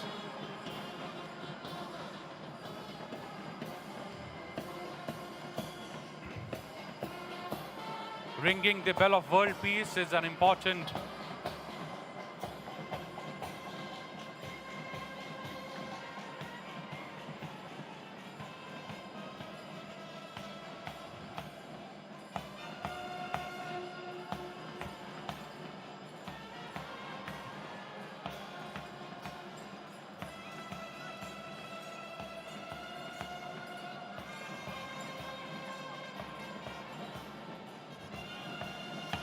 dignitaries are joining hands for ringing the world. Ladies and gentlemen, the chief guest of today's session, His Excellency Dr. Arif Mohammad Khan Sahab, and the dignitaries are joining hands for ringing the bell of world peace. An important event. Monitor and gain, please. Monitor and gain. A big round of applause, my friends, as the bell of world peace is ringing, giving the loud and clear message that we stand united for the cause of world peace. Thank you very much. I request the dignitaries to join hands for lighting the traditional lamp. It is our good fortune, my friends, that today we have the presence of His Excellency Dr. Arif Mohammad Khan Sahab for the valedictory session of 10th World Parliament of Science, Religion, Spirituality and Philosophy.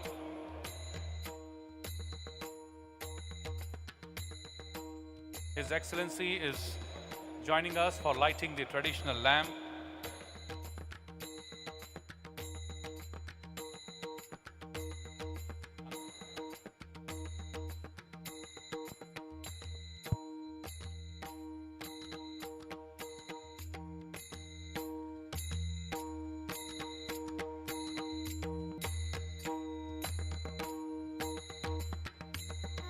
A big round of applause, my friends. A big round of applause as the lamp is being lit, showing us the path forward. I now request if we have a memorable photograph around the light, and then I invite all the dignitaries to join us on stage. His Excellency, Honorable Governor of the State of Kerala, Shri Arif Mohammad Khan Sahab, Dr. Vishwanath Karat Sir, Shri Rahul Karat Sir, Dr. Priyankar Upadhyay, Dr. Vijay P. Bhatkar Sir, Mangesh Karat Ji, Dr. Mohit Dubey Ji, Mrs. Swati Tsate, Honorable Vice Chancellor Dr. R.M. Chitnis, Dr. Sanjay Kamtekar Ji, and Dr. Milind Pandey Ji. I request all of them to kindly come on stage.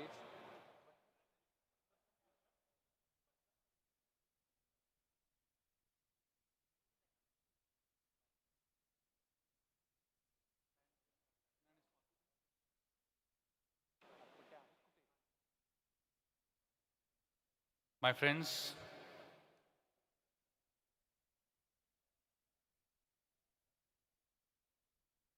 As per the protocol, I request all of you to rise in your seats for national anthem. It is the protocol. The moment I request all of you to rise in your seats, I request my technical team to kindly relay. जनगण मन अधिनायक जय हे भारत भाग्य विधाता पंजाब सिंध गुजरात मराठा द्राविड उत्कल बंगा विंध्य हिमाचल यमुना गंगा उच्चल जलधि तरंगा तव शुभ नामे जागे तव शुभ आशीष मांगे गाहे तव जय गाथा जनगण मंगलदायक जय हे भारत भाग्य विधाता जय हे जय हे जय हे जय जय जय जय हे I request everyone to please keep standing. Please fold your hands, close your eyes, and as per the tradition of this platform, I request all of you to wholeheartedly participate in a prayer that does not talk about any caste, creed, religion, or any section of society. Please close your eyes and wholeheartedly participate in World Peace Prayer.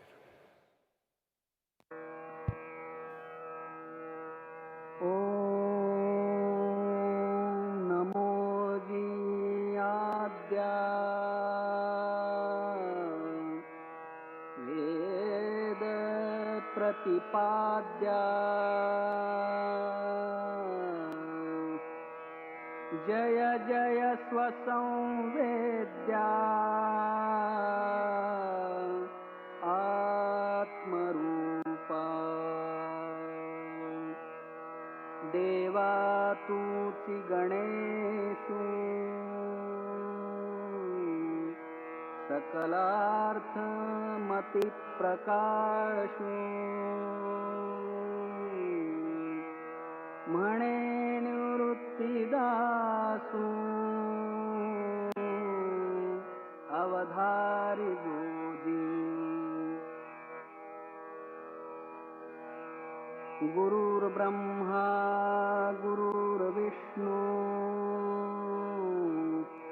गुरुर्देवो महेश्वरः गुरुः साक्षात् परब्रह्मा तस्मै श्री गुरवे नमः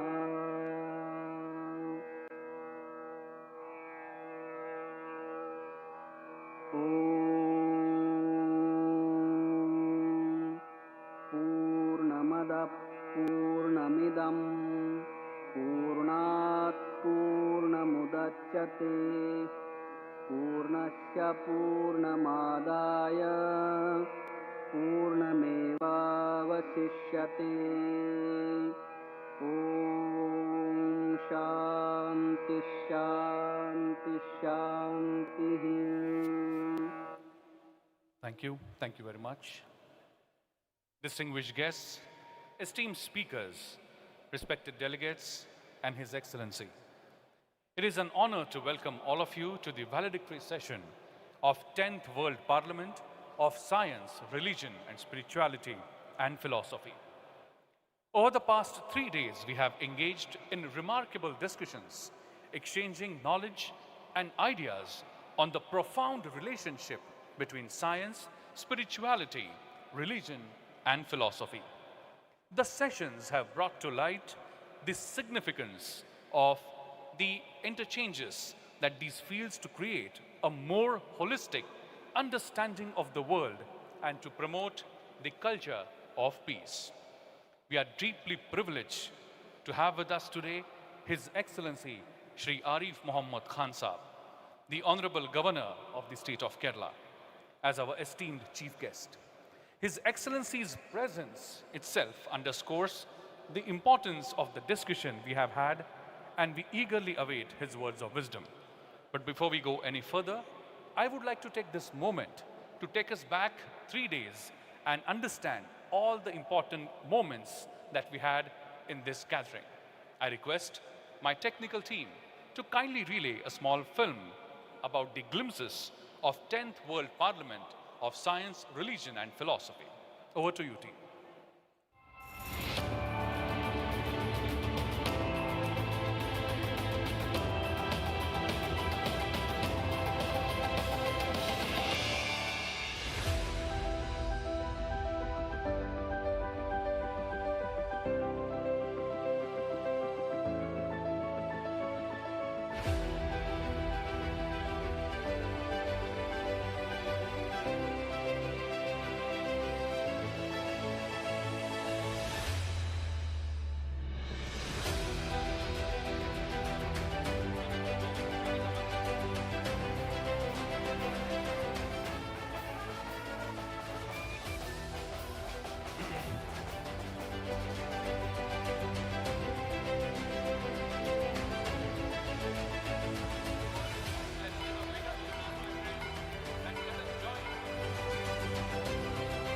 When he says, give me a few men with the muscles of iron and nerves of steel, and I'll change the face of Mother India, my Mother India.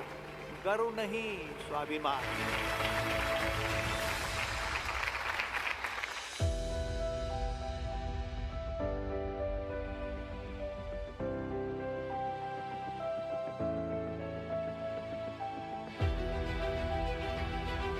But for the future of the world, who are the people who can really show the pathway and further carry not just their legacy, but create some disruptive path, the new thinking, taking the inspiration from these great leaders of the world. So that is the message of our founder. Statues are inspirational, but they are external. I'm sure all religions here will be internalized.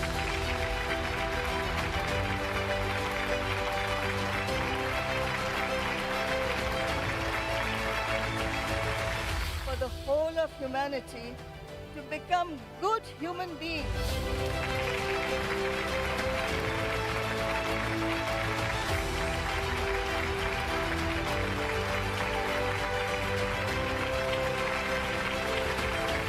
Every time we fall, we rise again and create, I think, the great structures, great memories, great memorials.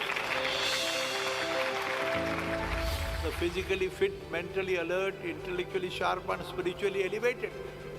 ये भाषा है और यही संदेशा इस गुम्बद से जाता है बिकॉज ये ज्ञान की पूजा का स्थान है. संसद हो बस एक सपना, शांति हम सभी का हो एक अरमान, शांति हम सभी का एक हो अरमान. बहुत बहुत धन्यवाद. Thank you so much.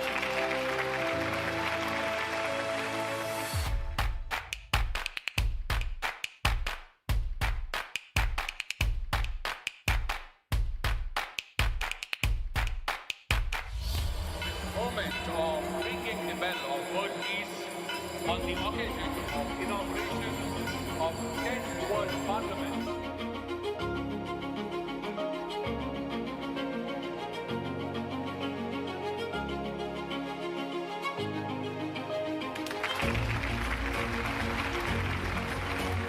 हमें सबको सोचना है कि एक बुराई की तरफ से अच्छाई की तरफ जाने की ये जर्नी है. On the top of this challenge, we're going to have a new challenge that all of us have to acknowledge now. The importance of institutional strength and organized religious community to support the work of God in the world. Blending our heritage with the knowledge and experience we gather from around the world. Encyclopedia, not a collection of articles, but an encyclopedia of collective wisdom of humanity. But if you look at spirituality, it is more experiential, it is more subjective, it is more introspective.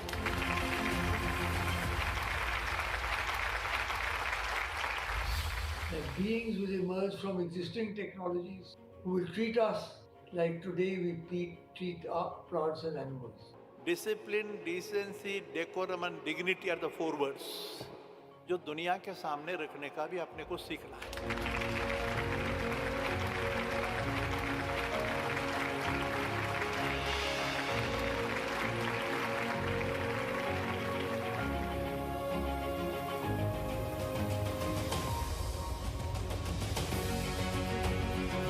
तो हम जितना लेते हैं कुदरत से उतना देते नहीं, तो देना चाहिए।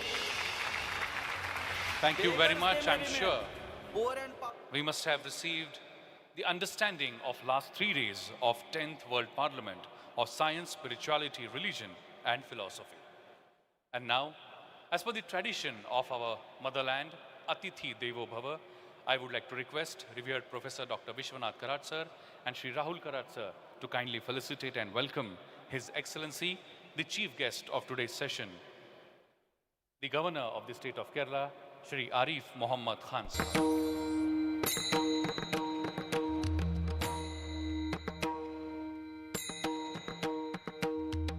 Please welcome with a huge round of applause, my friends, His Excellency, the Governor of the state of Kerala, Shri Arif Mohammad Khan Sahab. A huge round of applause as we welcome him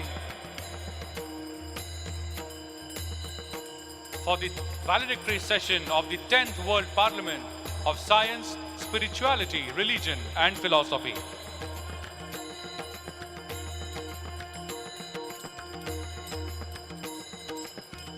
It is indeed our good fortune to have you here today, sir. Thank you very much for your gracious presence. A big round of applause once again, my friends, for His Excellency, for his kind presence here today. Thank you very much. My friends, as we move forward towards the conclusion of this historic event, we also look forward to a very, very important moment in this session, the Pune Declaration. This declaration will serve as the testament to our shared commitments, promoting the peace through the education system that embraces both science and spirituality. It will stand as a beacon of hope, guiding the future generation towards more inclusive and sustainable world. And to read the Pune Declaration 2024, I would like to invite on stage the Associate Dean of Faculty of Peace Studies at MIT World Peace University, Dr. Milind Patreji. Thank you, Venerable Dais and the distinguished audience. Pune Declaration 2024. Preamble. Friends, this may probably be for the first time since the 2 world wars and after the cessation of the Cold War in the 90s that the world has come so close to the brink of its existence because of the unending wars in various parts of the world. The latest hostilities between Iran and Israel, the ongoing battles between Israel and Palestine, the meaningless war between Russia and Ukraine, and several other conflicts being fought with highly destructive modern weaponry around the world have threatened the very existence like never before. Today, the world is witnessing unrest, chaos, confusion, bloodshed, massacre, caused not just by the indiscreet and violent actions of man arising out of greed and intolerance, but also by the unforgiving Mother Nature through calamities like earthquakes, floods, cyclones, and droughts. These days, the wars are not always fought with guns and bombs, but some very minute destructive elements like man-made viruses are able to have the same destructive effect as that of a full-scale war. It is for this very reason that the clarion call given for this 10th World Parliament of Science, Religion / Spirituality and Philosophy becomes even more pertinent. Will the world see the end of the 21st century is the clarion call for this Parliament, and it seems to echo from all corners of the world today.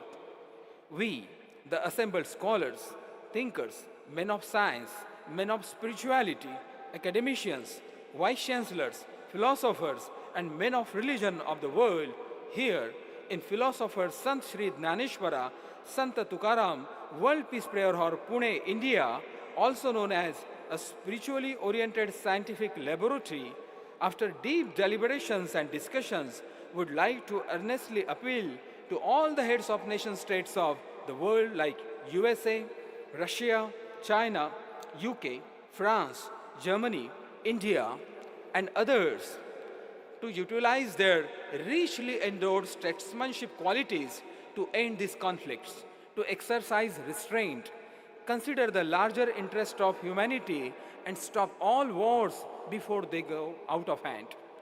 Remember, we have to take action before it is too late. We would like to appeal to all the heads of states to promote peace and ensure that their names are remembered in posterity as those who ensured that peace reigned on earth during their tenures and that they were able to steer the world away from destruction. Remember, the bell of Hiroshima is ringing loudly without anyone actually ringing it. It's a reminder to the entire humanity of what can happen if science and technology is put to use without taking recourse to spirituality. And for this reason, the 10th World Parliament becomes all the more significant as it has brought together like-minded people who are advocating the cause of value-based universal education in order to usher in a culture of peace in the world for the establishment of a holistic, peace-loving global society where horrifying events like Hiroshima and Nagasaki are never repeated. It is said that the rule of law of any nation must run close to the rule of life of the people, and the rule of life of the people must run close to the laws of Mother Nature, because the rule of Mother Nature is the rule of cosmic Brahman, the ultimate reality, the ultimate truth, Almighty God. Resolutions.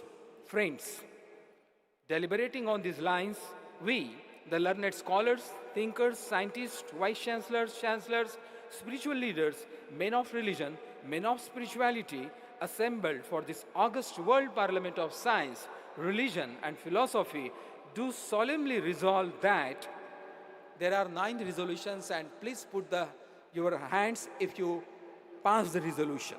Thank you. There is a dire need to evolve and promote a value-based universal education system and develop a positive mindset with an appropriate component of science and spirituality oblique religion to minimize the chaos, confusion, violence, terrorism, bloodshed, massacre, and atmosphere of suspicion prevailing in the world. If you agree, raise your hands. Thank you, the resolution is passed. 2. The pilgrim centers of the world, which are actually the places of worship in the name of the greatest saints, sages, seers, and Almighty God, as per the concept of the respective religion in the world, needs to be transformed into scientific divine knowledge centers to minimize the practice of religious rituals rising out of ignorance, blind faith, and superstitions, which are causing the highest damage to the humanity, to bring about the well-being of the entire mankind and all living beings. If you pass, please raise your hands. Thank you, the resolution is being passed. The planet Earth, as we know today, is under the severe threat of environmental degradation and extreme pollution, leading to the danger of extermination of all the living beings on this earth. It is therefore necessary to take urgent and immediate steps to minimize the air, water, and sound pollution, save the ecology, and bring about sustainable development. It passed. So I just would like to interrupt Thank here. you. My friends, you all are the participant of this conference. This is not just a conference. You all are the peace ambassadors of this platform. It is your duty to understand the resolutions that we are passing from here, and we are looking out for your support. The sir here is reading the resolutions which this entire gathering is passing, and we need to understand your opinion for the same. So as a peace ambassador, we request you to listen to all these resolutions carefully, and at the end, when he is asking for your opinion, please raise your hand clearly so that we understand and our video cameras can capture the same, because these resolutions would be sent forward to various governments of the various states and the center as well. So I request your sincere attention to every word Sir is saying in this declaration. Over to you, Thank sir. you. Number 4, there exist marked differences in the concepts of consciousness among scientists, philosophers, and religious and spiritual leaders. Such differences lead to difficulties in understanding each other and make it difficult to approach the subject effectively. It is therefore necessary for scientists, philosophers, and religious leaders to arrive at an acceptable definition of consciousness, the ultimate truth, ultimate reality, Almighty God. The human being is capable of much more powerful and much higher level of performance. It is our duty as scholars, philosophers, scientists, researchers in the various levels of consciousness to try and elicit the neuropsychological and the neurochemical basis of this state in order to establish a state of peace and stability for the well-being of the mankind. If passed, please raise your hands. Please raise your hands, my friend, if you pass the resolution. Thank you. Thank you. Number 5. It is worth noting that the pathway to world peace can be found through the confluence of time-tested philosophies of various nations and religions of the world. It is high time that we understand and realize the philosophy of truth and non-violence advocated by the greatest messengers of peace like Tathagat Gautam Buddha and Mahatma Gandhi. On the occasion of the 155th birth anniversary of Rashtrapita Mahatma Gandhi, it is the right time to promote and realize his philosophy for the establishment of a peace-loving, holistic global society. Opinion, if passed. Thank you. Number 6. On the background of the tense and the chaotic situation in the world today, the relevance of the universal anthem Pasayadhan, written by philosopher Saint Shri Gyaneshwara at the age of only 16 years, 730 years ago, praying for the well-being of the entire mankind, going beyond caste, creed, religion, and boundaries of the nations, needs to be appreciated and should be adopted as the universal anthem, Vishwageet, for the promotion of the concept of global village, world as one family, Vasudhaiva Kutumbakam, for the well-being of the entire humanity and of all living beings. If you support the resolution, please raise your hands, peace ambassadors. Thank you very much. Thank you. Number 7. There is an urgent need to empower international bodies like United Nations Organization, UNESCO, WHO, etc., to directly intervene in areas of conflict, open as well as hidden, and where there is an immediate threat of proliferation of weapons of mass destruction like nuclear, chemical, and biological weapons in order to avert threat to the existence of mankind. Please raise your hands if you support the resolution, my friends. Thank you very much. Thank you. Number 8. In today's turbulent times, it is very important for the print as well as electronic media to exercise restraint and avoid irresponsible reportage so as not to incite violence or create suspicion or confusion among the masses. Rather, the media should play the role of peacemaker and instill a sense of calmness and security in the society. If you support the resolution, please raise your hands. Ambassadors, thank you. And the final resolution, number 9. It is most unfortunate that the highest bloodshed, massacre, and hostilities have happened in the name of religion. No religion in the world preaches violence. All religions convey the message of love, unity, and equality amongst the mankind. It is time that we, the citizens of the world, understand and realize the true meaning of what various religions teach us, as well as try to understand the essence and philosophy of other religions, so that there is an atmosphere of universal brotherhood, communal harmony, love, and understanding in the world. If you support the resolution, please raise your hands, peace ambassadors. Thank you very much. I think all the resolutions have been passed by the Assembly. Let's give a big round of applause, my friends. Thank you. For the formalization of Pune Declaration 2024. It is said that Karamanyevadhikaraste ma phaleshu kadachana. We have all together now passed this Pune Declaration 2024, and under the guidance of revered Professor Dr. Vishwanath Karat sir, Shri Rahul Karat sir, with the blessings of His Excellency, we are going to communicate this resolution to World Health Organization, United Nations, UNESCO, and all the governments of the countries along with our states. It is our duty that we communicate that what we have deliberated here without thinking about the outcome. Thank you very much once again for your participation. Yes, please give a round of applause if you wish to. Don't hesitate. Thank you very much. My friends, this is the 10th year when we are gathering together and discussing the role of science, spirituality, religion, and philosophy to bring the world peace or harmony.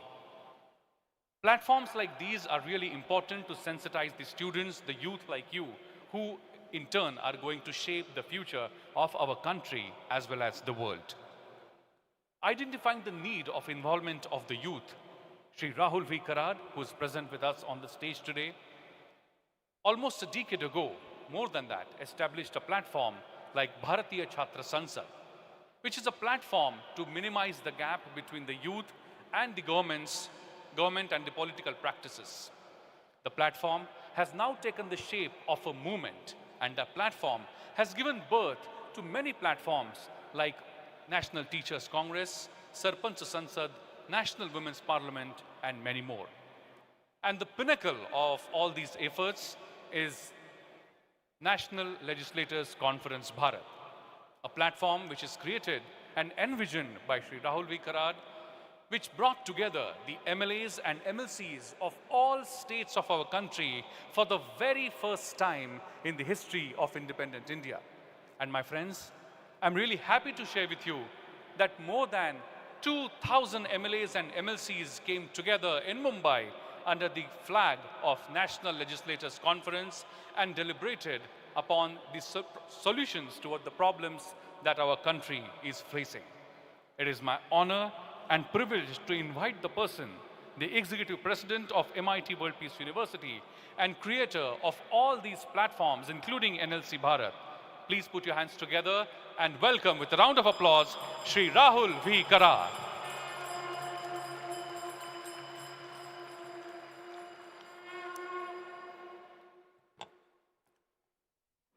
Janani Janmabhumisha Swargadapi Gariyasi. Behalf of the body of trustees and our beloved founder, revered Dr. Vishwanath Karat sir, our Vice Chancellor, our Pro-Vice Chancellor, Professor Kamtekar, all the academic body members, the Vice Chancellor of MIT ADT University, and all other respected members from our teachers and everybody who has contributed immensely for the success of this very important 10th World Parliament of Science, Religion and Philosophy. Let me welcome His Excellency Arif Muhammad Khan Sahab, who happens to be a very dear friend of our founder, Revered Dr. Vishwanath Karat, who is a supporter of this very idea of world peace, not because of he has been a champion of world peace, I must say, because he was a minister, he was various portfolios he has decorated in his lifetime. And today, we all know that he's a governor of Kerala. Sir, thank you so much for coming today. The country look at you as a very different person. I mean to say, I have no hesitation to say that you as an interfaith champion, society look at you as a statesman, I must say, in this area of world peace. And there are very few such leaders in public life who happens to be, such a learned and scholar, So thank you so much, sir, for your contribution today. And last almost 7-8 years, you have coming to the very birthplace of our founder. You have come there, and various other important conferences you have not just decorated, but you have really enriched all these conferences with full of your knowledge and wisdom. Thank you once again, Arif Muhammad Khan Sahab. Mr. Brain Graham, no words to express my satisfaction that again another important person from United States who works in interfaith, who believes that the corporate and the corporate religion, peace, spirituality, how it can be amalgamated and how the religion can play the role, my dear friends. And every religion has some very meaningful understanding and how and what way we as a professionals can understand, so that those nuances can be utilized for the further enhancement in our professional career in a very harmonious manner. Thank you, Mr. Brain Graham, all the way you have come here for this very important cause. I again wish to communicate a very dear, beloved Madam Mayor, Madam Moose is here. Madam, as I said in inauguration also, you are like a sister to my father. Last 25 years almost, I think you both know each other, and you are amazing. Your relentless effort and the commitment. Yesterday, we inaugurated the statue of the founder of Parsi religion. We all know that, and what a wonderful program it was on the 2nd of October, the Gandhi Jayanti. And of course, another important statue, a traveler, Mr. Hong Sang from China. These two statues were inaugurated, and it was a very important message once again, you know, through this World Peace Dome. We are trying to give it to the world, my dear friends. All the student community, I do understand that 3 long days, your commitment, your sincerity, your involvement in this very mission, and the very feeling of our founder, many of you must have observed. You know, the kind of discipline, last almost 6 months, my dear friends, he was committed to this very important, historic 10th World Parliament of Science, Religion and Philosophy. And you all can imagine that in 1996, the first World Parliament he conducted some 30 years back, and further in Geneva and various other places.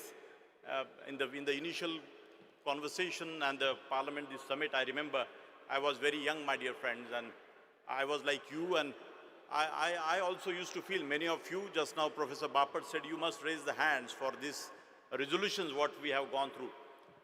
I can tell you, my dear friends, that many of you today may be feeling कि अरे ये तो थोड़ा सा ये क्या इसका हमारा क्या वास्ता है, लेकिन मुझे बड़ी प्रसन्नता है गवर्नर साहब की. Sometime before, when I walked around these other pandals and students were roaming here and there from morning, I was talking to some of the students, and they said that it is something very important for us. And I was trying to communicate to them, you may be a computer faculty student, or a mechanical, or a civil, or a law, or economics, or any such branch.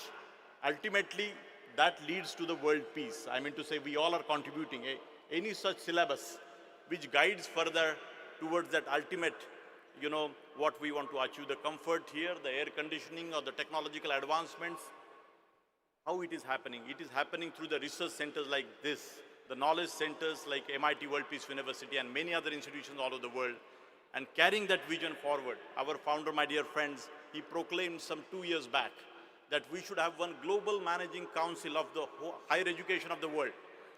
And all these institutions of the world, they must see that the syllabus what you people are going through, the world peace syllabus, the world peace module what you guys are going through, how and what way those particular modules, where all the religions we are teaching, Arif Muhammad Khan Sahab, पूरे 12 के 12 religion सबका उसमें sets की भी माहिती दी जाती है और भी सब कुछ चीज़ें बच्चों को हम अवगत कराते हैं कि भाई yes I am a Hindu I have a certain way of life, you are Muslims, Islam, so everybody has their way of life, but in a harmonious, so unless and until we understand as a society, and that is the message our founder is trying to communicate to all my students.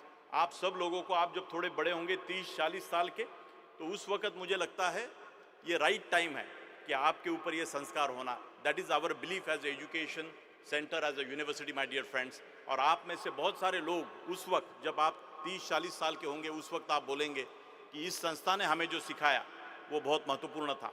और वही because 40 साल में 41 years में बहुत सारे students अभी 50 साल के पहले एल्यूमिनाई हो गए, और वही बातें जो 83 में अब हमारे फाउंडर साहब ने उनको ह्यूमन डायनामिक्स, पीस और इन सब सिलेबस के द्वारा दी थी, they all are today thankful to this institution. Get what are important. We have evolved as a very different, unique personalities, my dear friends. That's how they feel, and they are trying to, in their day-to-day life, they are trying to communicate to their further generations about this very thought process. So मैं आप सब लोगों को इतना ही कहूँगा, जितने भी resolutions आपने अभी देखे, ये solution की बात थी. हमारे फाउंडर साहब और बाकी सभी लोगों ने, कराड़ सर ने और सभी हमारे वाइस चांसलर्स एंड बहुत सारे पब्लिक पॉलिसी के, journalism school school of law के सभी रिसर्चर्स ने बैठ के ये रिजोल्यूशंस बनाए कि अगला सोल्यूशन क्या होगा। मैंने लास्ट टाइम एक बार इसी मंच से बोला था कि विश्व शांति का गुम्मत मतलब सॉल्यूशंस के ऊपर हमें सोचने की जरूरत है my dear friends. What Swami Vivekananda said long back, unification of science and spirituality, and that particular dream of Swami Vivekananda further this institution carried, my dear friend. And this particular laboratory, the laboratory for the world peace, the spiritually oriented scientific laboratory here, the physical demonstration what you see with your eyes, my dear friends. And that's how I think many such exercise we have to do, my dear friends. Then only this society can be a very unique society. मैं पिछले मेरे एक बार भाषण में भी बोला था कि पॉलिटिकल पार्टियों के बारे में भी कि पॉलिटिक्स में इलेक्शन के दौरान शायद राम रावण की भूमिका हो सकती है, लेकिन जब इलेक्शन होने के बाद मुझे लगता है सभी पॉलिटिकल पार्टियों ने राम जैसा व्यवहार जो एक राम प्रभु राम की जो बात है, राम राज्य की जो बात है, तो इस तरीके से हम सब लोगों को स्टूडेंट्स को सोचने की बात है। मैंने वर्ल्ड पीस के गार्डन्स हम salt lake Utah salt lake गए थे तो वहाँ पे भी एक वर्ल्ड पीस का गार्डन मैंने देखा था और उस वक्त मैंने कुछ पॉलिटिकल लीडर्स को भी मैंने बोला था कि हमारे भारत के सभी जगह के ऊपर इस तरीके के वर्ल्ड पीस के गार्डन्स अगर हमने बनाए तो कितना सुंदर बनेगा। हज़ारों लाखों लोग अभी ये 100 एकड़ में यहाँ पे हज़ारों लोग ये डोम देखने के लिए आएंगे, मैसेज लेंगे। तो इसी तरीके से ऐसे उपक्रमों के माध्यम से मुझे लगता है कि हमारे माइंड की ऑर्डर बनाई जा सकती है और भारत सही मायने में आने वाले समय में विश्व शांति का कैपिटल के रूप में, आज से हमने शुरुआत की तो शायद 25, 30, 40 साल में वो दिन दूर नहीं है बच्चों। आप सब लोगों को सोचना है कि हम क्या कर सकते हैं ऐसा ताकि आने वाले समय में ये जो हमारा भारत देश है ये विश्व की एक कैपिटल बन सकता है विश्व शांति के और स्पिरिचुअलिटी का मैसेज दे सकता है पूरे विश्व को। तो मैं casteism, communalism, corruption, criminalisation, colonial mindset ये बातें पहले भी कर चुका हूँ, लेकिन मुझे लगता है world parliament of science religion philosophy में फिर से एक बार भारतीय छात्र संसद की बात प्रोफेसर बापट आपने बोली, पूरे भारत के एमएलएज को जो इकट्ठा किया उसकी भी बात हमने बोली। Finally what is this whole effort is for what under this institution, under the aegis of this institution, you know, finally how do we resolve the problems. मैं जाते जाते मैं इतना ही कहूँगा, आप सब लोगों को एक चैलेंज के नाते छोटी छोटी बातों की तरफ से आप सोचिए कि हम ऐसी क्या चीज़ें कर सकते हैं जिसके माध्यम से वर्ल्ड पीस प्रस्तापित किया जा सकता है। You people need to think. We are here to just sensitize you, little guide you, motivate you, inspire you. But unless and until you young people, young minds, the demographic dividend of this country think about the world peace, it is not possible. And all over the world, I mean to say, many such youngsters need to think, my dear friends. तो मैं जाते जाते doctor Chitnis इतना ही कहूँगा, एक competition आप सबको, एक बार हमने कंपटीशन किया था, आपके जो मन के एक्सप्रेशंस है वो चित्र के रूप से with the beautiful paintings. I want this 30, 40, 50,000 students of both the universities to think that how can we establish a world peace, my dear friends, and that has to be reflected through the beautiful paintings, my dear friends. So आप एक बहुत अच्छे painting की competition इसमें लेके doctor Chitnis एक depository आज मैं डिक्लेयर कर रहा हूँ, इसको आगे कैसे लेके जाना इसके बारे में आप सोचिए। लेकिन हज़ारों ऐसे चित्र बहुत पहले बच्चों ने हमारे बनाए थे, फिर से एक बार वो एफर्ट होने की ज़रूरत है, ऐसा मुझे लगता है। मैं फिर से एक बार आप सभी लोगों का मन से, हृदय से स्वागत से, हृदय से आपका यहाँ पे अभिनंदन करता हूँ कि आपने जो कमिटमेंट दिखाई पिछले 3 दिनों में वो अभिनंदनीय है। And particularly the school of government students, you have a role to play. This is the first such school in the country, which has given the birth to this very idea. For the first time after independence, 2,000 MLAs gathered in Mumbai, and we are trying to communicate to them and the capacity building program that how and what way they can think beyond the party line. तो ऐसे बहुत सारे मुद्दों के ऊपर बात की जा सकती है और मैं समझता हूँ कि we all are very curious, sir, to listen to you, Honorable Governor, that how and what way our governance of the country, our democracy can be strengthened, the wisdom of our political parties and politicians, how and what way we can channelize their energies in a positive direction. So thank you so much once again, and Jai Hind, Jai Bharat. Thank you. Thank you very much. A big round of applause for Shri Rahul V. Karat, sir, once again.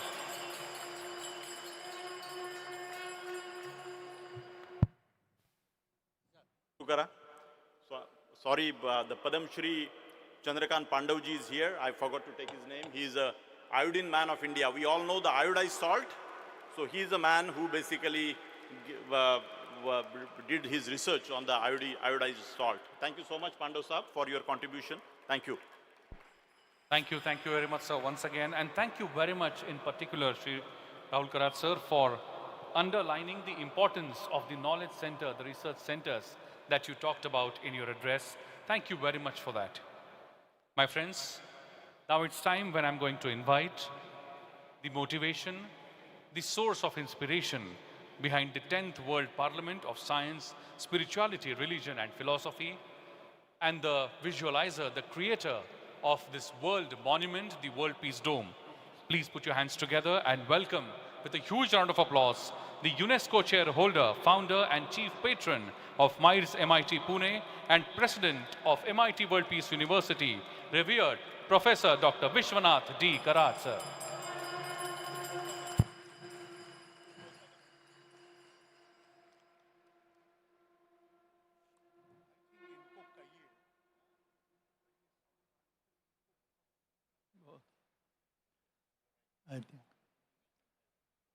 I think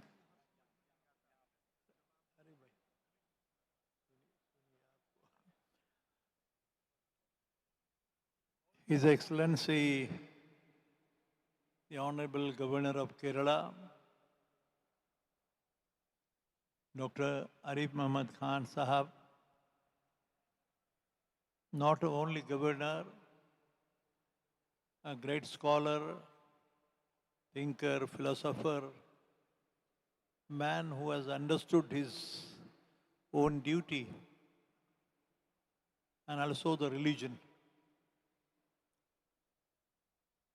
You will not believe, friends, when this 10th World Parliament was being planned, I was very deeply concerned that the concluding session or the valedictory function, who should be the speaker? In the whole of India, possibly, who is the person who can give the message and understand the essence and philosophy behind the very theme of this 10th World Parliament: science, religion, spirituality and philosophy.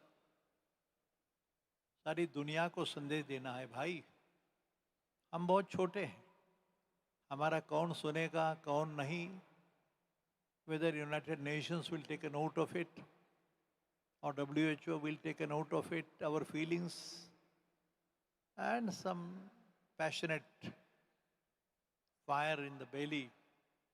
पता नहीं भैया, मैंने सुबह ही कहा कि शायद ये madness हो सकता है, लोग बोलेंगे क्या कर रहे हैं सर तुम, किसके लिए, दुनिया कहाँ जा रही है और आप क्या सोच रहे हैं. लेकिन still I felt that if we have the honesty and integrity with the very purpose, always we have to put up the purpose before the personality. उद्देश्य, उसके पीछे की भावना, आपकी नियत, आपका मन का जो भाव है, श्रद्धा है, निष्ठा है, अपने अपने धर्म के पे क्यों न हो, लेकिन कौन दे सकता है इसका संदेश. And here is a person sitting, I am fortunate to sit behind, just near him, but really you will listen to the Honorable Arif Muhammad Khan Sahab, जिन्होंने धर्म का अर्थ समझा है, विज्ञान को भी जाना है, और बाकी सारे जो बातें हैं which are greatly concerned with the well-being of the mankind. कौन सा रास्ता है भाई वो, नीति नियम से जाना, चलना और सबको साथ लेके चलना, इसका चिंतन, इसका एक भावना, नैतिक अधिष्ठान लेके दुनिया के सामने रखने का छोटा सा प्रयास है ये. पर मुझे बहुत खुशी है कि हमारे भाई आरिफ मोहम्मद खान साहब यहाँ आए. आप सुनेंगे तो पता लगेगा.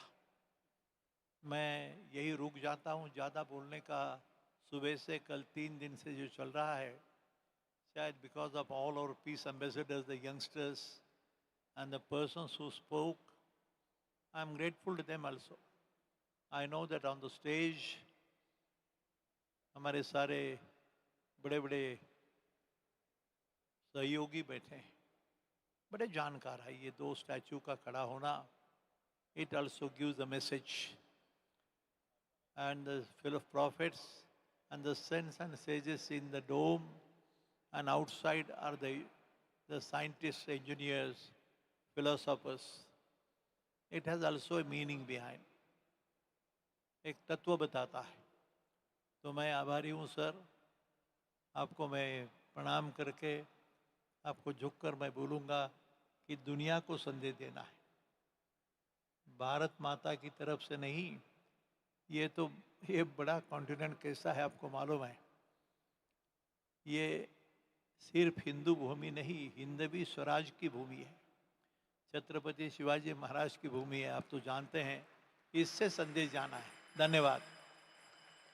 Thank you, sir. Thank you very much. A big round of applause, my friends, for our Prernalay, revered Professor Dr. Vishwanath Karat, sir. Thank you, sir. Thank you very much. My friends, a few moments ago, I talked about the initiative of National Legislators Conference, Bharat.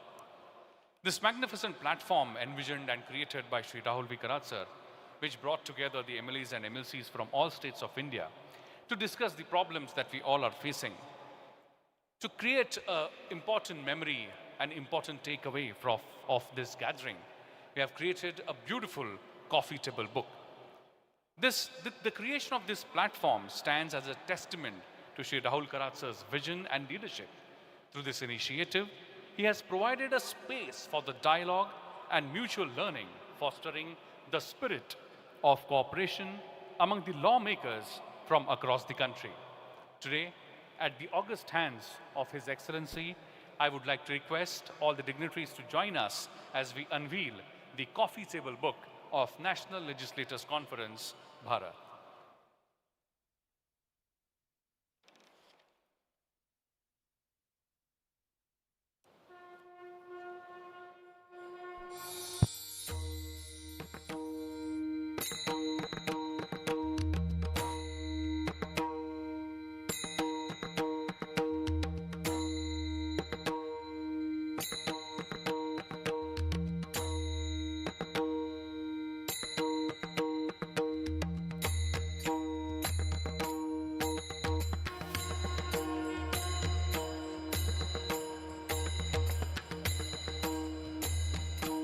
A big round of applause, my friends, as we have unveiled the coffee table book of National Legislators Conference, Bharat, at the august hands of His Excellency, Shri Arif Mohammad Khan Sahab.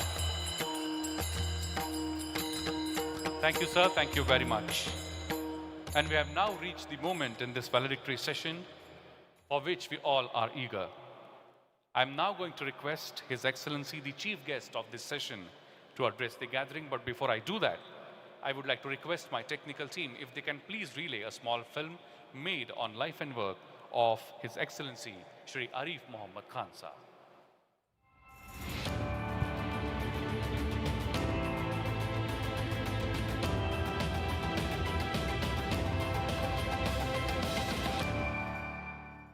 Arif Mohammad Khan is a prominent Indian politician and former Union Minister known for his significant contributions to Indian politics.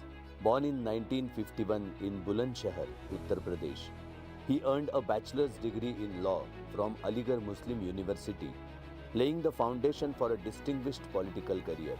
Khan had served as Member of Parliament in both the Lok Sabha and Rajya Sabha and held critical ministerial positions, including Union Minister of Civil Aviation and Energy from 1989 to 1990.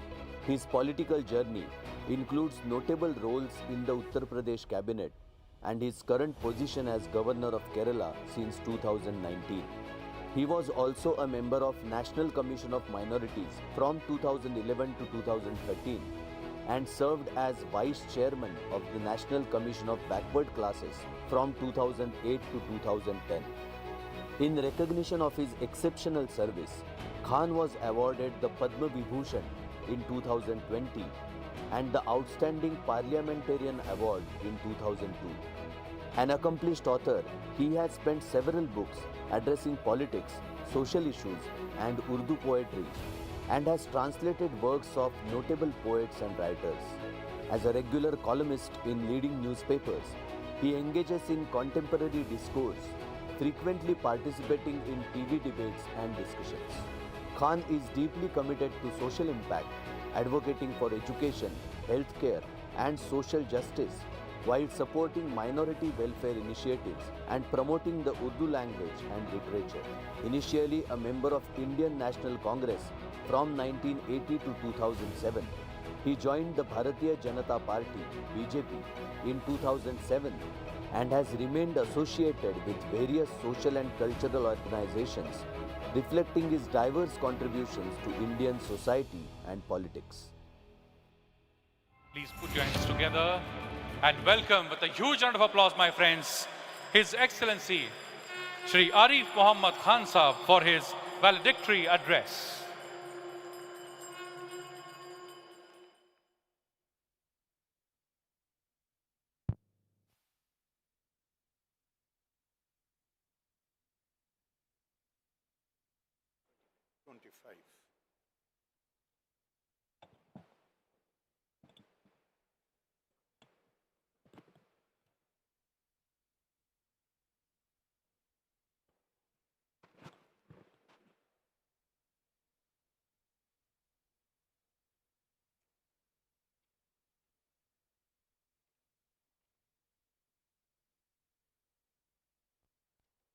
ये बिल्कुल ठीक है।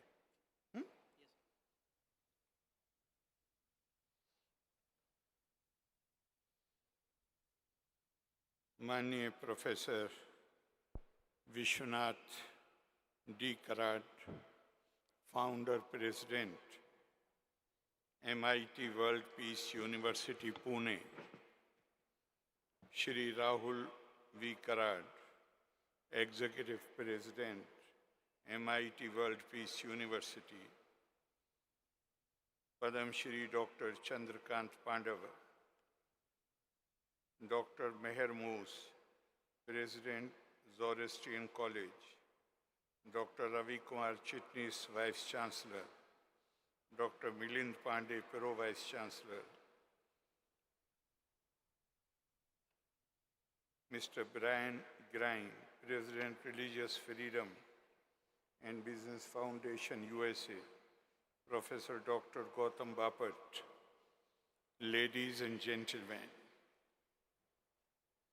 I am delighted to address the valedictory of 10th World Parliament of Science, Spirituality, Religion and Philosophy organized by MIT World Peace University.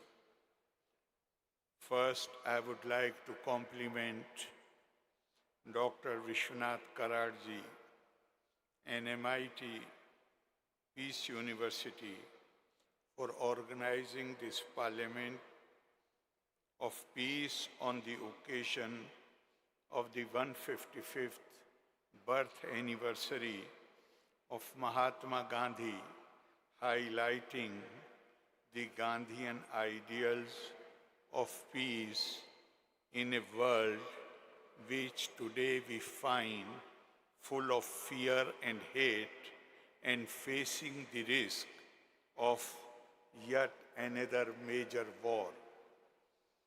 Today, when the world is in the grip of unrest, tension, bloodshed, and divisive exclamations, you are making a noble attempt to find how the confluence of science and spirituality can help us to overcome the crisis and build a peaceful world. It is paradoxical that all these conflicts and divisions are worsening while the entire world is going through a golden age of material progress and scientific and industrial developments like artificial intelligence, nanotechnology, space travel, and all other new fields. It is a familiar concept of Indian thought that the human heart is the scene of the age-old conflict between good and evil. It is assailed by weakness and imperfection, but is capable also of higher endeavor. Rahul ji, tell somebody, echo mujhe disturb karti hai. If they can lower the echo. Sound people, please. I find it difficult to speak because of the echo. The human heart is assailed by weakness and imperfection, but is capable also of high endeavor and creative effort.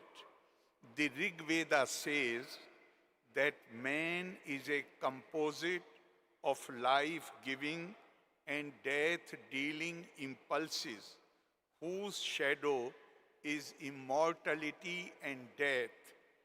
Yasya chaya amritam, yasya mrityu.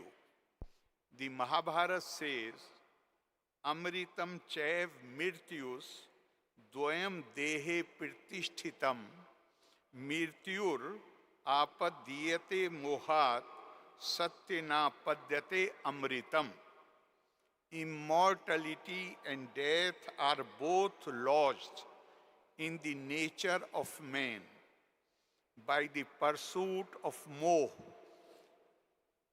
greed, selfishness, delusion, he reaches death. By the pursuit of satya, that is truth, he attains immortality.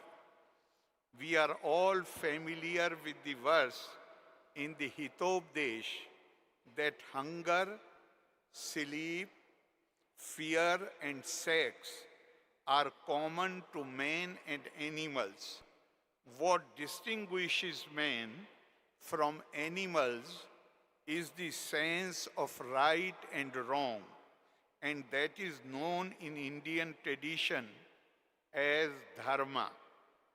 Ahar, nidra, bhay, maithunam, cha samanyam, etat pashubhir naranam. Dharmo hi tesham adhiko, vishesho dharmena hina, pashubhi samana. Life and death, love and violence are warring in every struggling man. Modern psychology repeats this truth in technical terms. There are two sets of instincts in each human being, those which conserve and unify, called erotic instincts, from the sense which Plato gives to Eros in the Symposium, and those which destroy and kill, which are called the aggressive and destructive instincts. The two sets of instincts, they do not work in isolation. They get mixed up like waters of the river Jamna, the dark daughter of Yam, and those of the river Ganga, issuing forth from the tangled locks of Shiva. Destructive instincts are sometimes stimulated by an appeal to idealism. Ordinary people are kindly and generous, friendly and cooperative, but by propaganda and indoctrination, we can manipulate their destructive instincts into play and raise them to the power of a collective neurosis. History shows that in the name of noble causes, heinous cruelties have been perpetrated. Destructive instincts released in the name of religion and race led to inquisition, invasions, and colonization, and reduced large number of humans into slaves. These destructive tendencies were nourished. Where these destructive tendencies, where they get their support from? Basically, if we look at the cultures all over the world, then mostly cultures were defined either by race, that is color of the skin, or the faith tradition, the way one gave expression to one's faith, or the language which one spoke. So all those who were not of the same color skin, or those who did not belong to the same faith tradition, or who did not speak the same language, they became the others. And for others, others have always been the whole human history. Once you consider somebody as other, then you view that person with suspicion. Suspicion leads to fear, and fear leads to violence. And I personally feel that the tensions that we see, we Indians are largely responsible for that. We are to be blamed. Why we are to be blamed? Because ours is the only culture in the world which was not defined either by color of the skin, or the language, or the way in which we gave expression to our faith, the manner in which we prayed to the deity in whom we believed. Rather, thousands of years ago, our thought leaders, they defined Indian culture by invariable and inalienable divinity of the mankind. And the Indian thought leaders saw divinity not only in mankind, they saw divinity even in animals, in plants, in animals who live under the waters. Why the conflict? The basic question is, because we are talking about peace, where the threat to the peace comes from. The threat comes when one individual or one group of people, they feel that the way they believe, the way they do things, that is the only right way. And it should be forced on others. On the other hand, Indian culture is the culture of not even tolerance, that we will tolerate the other. Indian culture is the culture of acceptance and respect. Right, say, few thousand years back, we exactly do not know. But the first proclamation was made, Ekam sad vipra bahuda vadanti. The truth is like top of the mountain. Whichever direction you climb from, you ultimately reach the top of the mountain. The truth is one. Sages, those who know it, they call it variously. But unfortunately, why I was saying that we are to be blamed? Unfortunately, we Indians, we may be very proud and have every right to feel proud of our cultural heritage. But we fail to convey the values of this culture to the whole world. The world realized after two major world wars, after the suffering, for the first time, a new consciousness, awareness was created.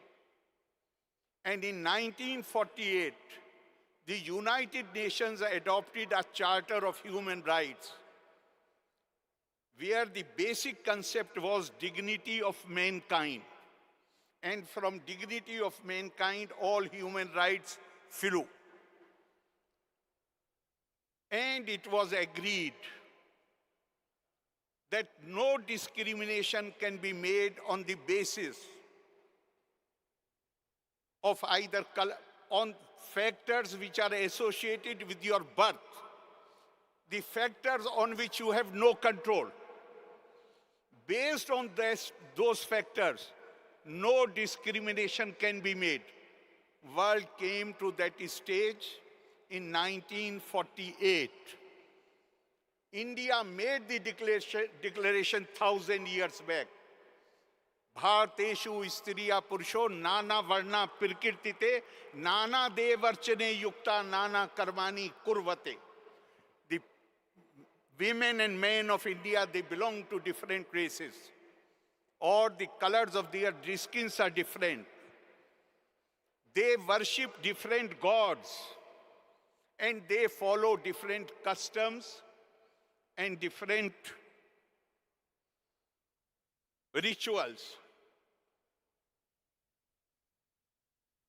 Right from the beginning of the journey of our civilization, in the Vedas, in the Upanishads, India has stood to accept the law of nature, that is, acceptance of diversity, respect for diversity, not just tolerance for diversity. Just now,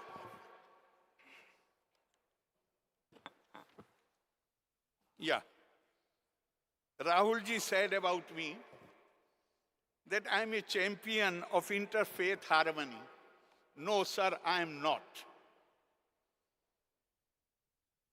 My ideal is Swami Vivekananda.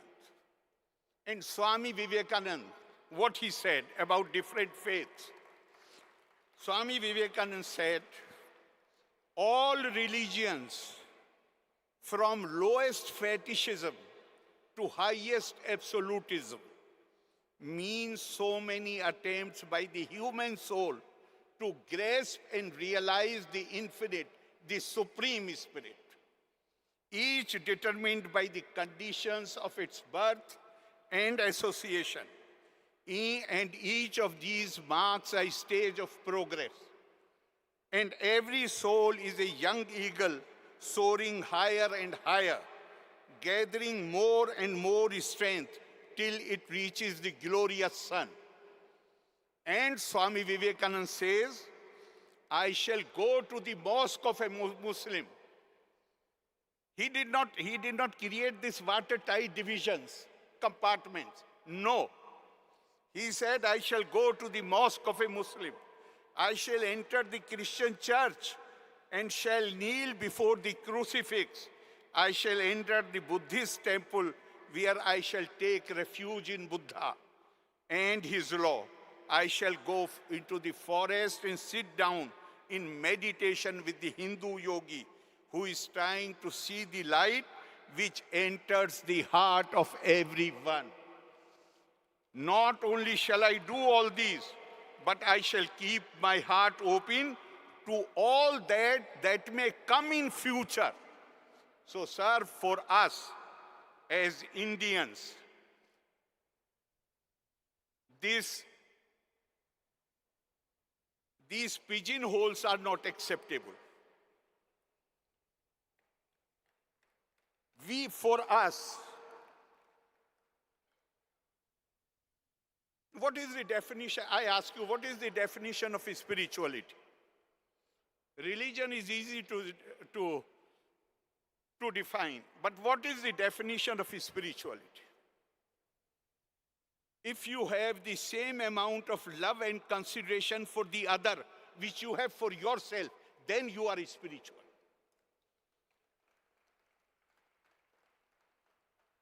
I saw Dr. Vishwanath Karat's statue outside this hall. I have come here several times, but I saw the statue for the first time. And I'm so happy that you have put Bhagavad Gita in his hand. What the Bhagavad Gita says? Bhagavad Gita says, Yada bhuta pirthak bhava mekasthamanu pashyati tat evacha vistaram brahma sampadiyate tada. Before that, I will give you, before translating it into English, I will give you some background which will, then it will become much easier to understand the significance of this verse of Srimad Bhagavad Gita. Swami Vivekananda said that the purpose of human life is not pursuit of material happiness. Material happiness is fine, but that is not the goal. That is not the end of human life. Then what is the goal and purpose of human life? He said, pursuit of knowledge. Tapa swadhyay niritam, ever devoted to the pursuit of knowledge. Then question was asked, if the purpose of human life is pursuit of knowledge, then what is the purpose of knowledge? He said, purpose of knowledge is when you are able to see unity amidst diversity. When you develop the capability to see underlying unity behind apparent diversity. When you are able to see one in and behind many, that is the purpose of knowledge. And now, in this context, if we try to understand the verse of the Holy Gita, what it says, all those people who are sitting in this hall, their appearance, everyone's appearance is different, even if they are children of the same parents. Their taste may also vary. Their choice of food may vary. The color of clothes which they wear, that may vary. But Lord Krishna tells Arjun, Yata bhuta pirthak bhava mekasthamanu pashyati tat eva cha vistaram brahma sampadiyate tada.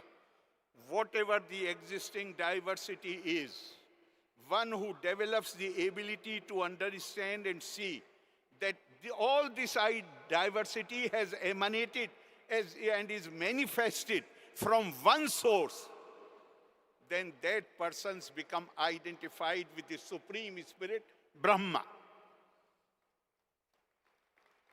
Sir, once we understand and we internalize the message of Gita, then it will not be possible for us to treat all these faith traditions differently. Rather, they are different. As Swami Vivekananda said in Chicago Parliament, he said, we Indians, at that time the population must have been 35 to 40 crores. So he said, we Indians, we start our day with this prayer. Ruchinam Vaichitiriya Dirju Kutil Danapajusham Nirnam Eko Gamya Sobsi Paisa Mandave. Like various water bodies, they originate from their sources, rivers, streams, springs, but ultimately they all merge into the sea. So Lord, we human beings, depending on our nature, depending on our disposition, depending on our innate feelings, we adopt different pathways, straight or crooked, but ultimately we all merge into you. So for us, these are not, Swami Vivekananda says, that these are attempts by human soul in different conditions to realize and grasp the infinite. They are not different. They are merely, the difference is that of, differences were determined by the conditions of birth and association. But in essence, India does not see them as different. Yes, different pathways. But God is not different. Akashat patitam toyam yatha gacchati sagaram. Sarva deva namaskara keshavam priti gacchati. Our tradition says us, like every drop of the rain which falls from the skies, it runs to the sea. So is the case. You may offer your devotion. It's only a difference of the name, but ultimately it reaches the Supreme Spirit in whatever name you may offer your devotions. And this is only from Upanishad. At the earliest stage, suddenly I recall, Gita has also said, Ye yatha ma pirpadyante tansthate bhajam meham mam vartamanu vartante manushya parth sarvasha. Okay. 25. Manushya parth sarvasha. Lord says that what matters is not the method you have adopted to reach me. What matters is your intention. And the intention with which you come to me, I accept you for the same. Even Mahabharata says, Jnanarthinam purataha anantamarga santi yavanta pantha khaga ananta akashe uddiyante matsya cha agaha samudreshu taranti. One who has the knowledge, that person knows that there are as many ways to reach the God as there are pathways in the sky which are used by the birds to fly, as there are pathways in the sea where the fish swim. So many pathways are available to the human being to reach the Supreme Spirit. So for us, all these traditions, they are not, and that is why I say we have every right. I was inspired to speak what Gita has said on the subject after seeing the Gita in the hand of Dr. Karat outside his statue. Yoma pashyati sarvatra sarvam chamai pashyati tasya hamna pirnashyami sacha mena pirnashyati. Once you have understood that message of Gita and internalized it, then we all have eyes. But according to Lord Krishna, the person who really sees, everybody has eyes, but the person who really sees is one who sees me in everybody, every being. And if I see God in everybody, I see everybody, God in my own self, in the form of Atma, myself, and everybody else as extension of that self. I ask you this question. Is it possible for me to put my foot on the foot of the other person? Once I realize that you are not different from, sir, interfaith is not necessary. Interfaith means you are creating compartments.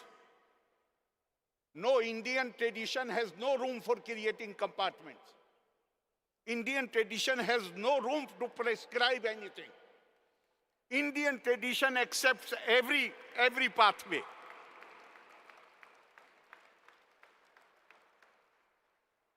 I will go to what Swami Vivekananda said.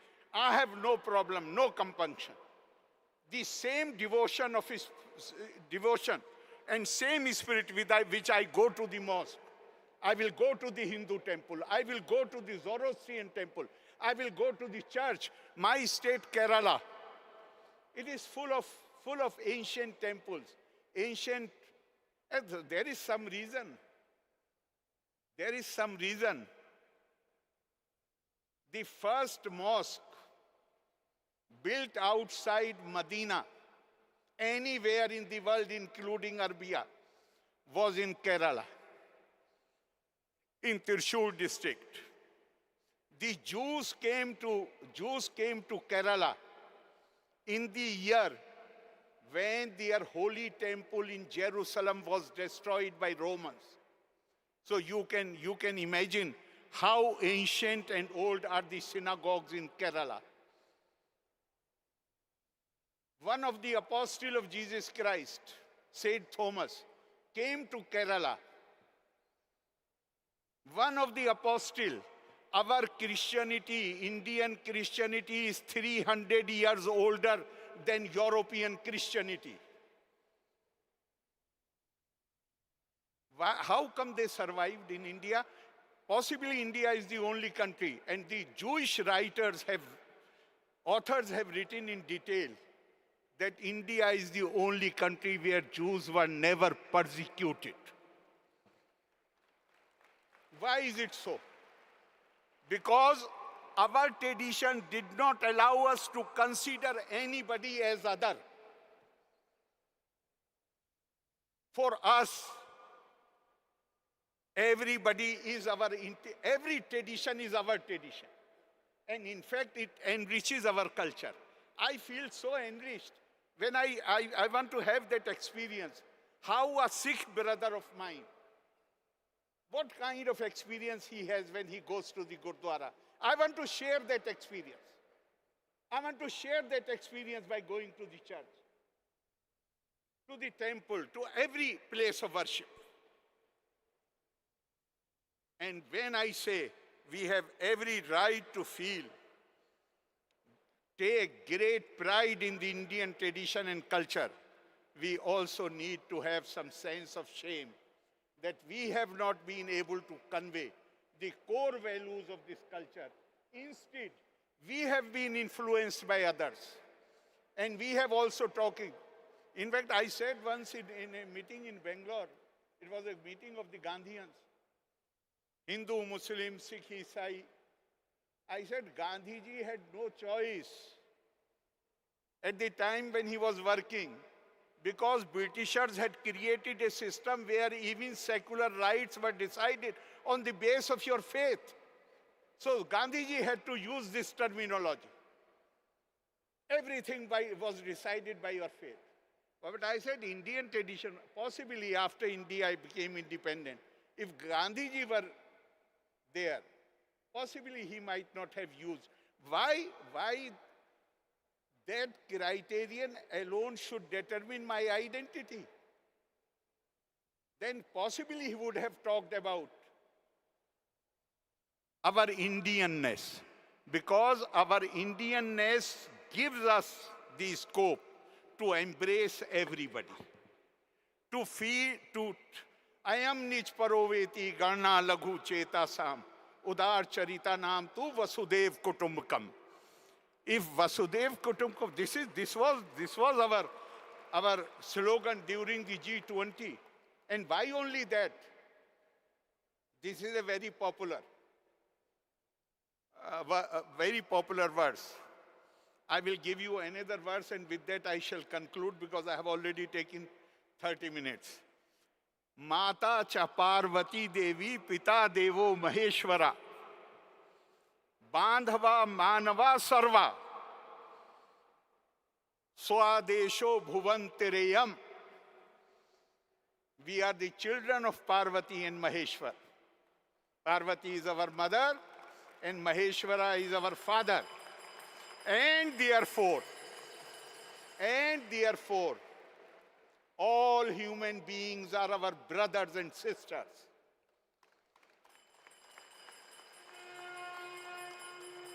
And all three worlds, Swadesho Bhuvantirayam, all three worlds is our native land. This is the breadth and width of the Indian vision.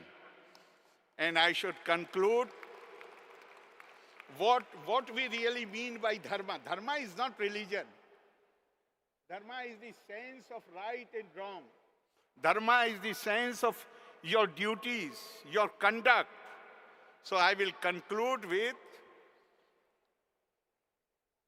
two lines from Mahabharata, a message given by a great woman character of Mahabharata, Mother Kunti. When they decided to go the forest and Pandavas came to say goodbye to them, after reaching certain distance, Kunti told the Pandavas that you have responsibility on your shoulders, you have to run the administration. Therefore, now you go back. And we are in any case, we are going to the forest, we have taken sannyas, so you need not worry about us.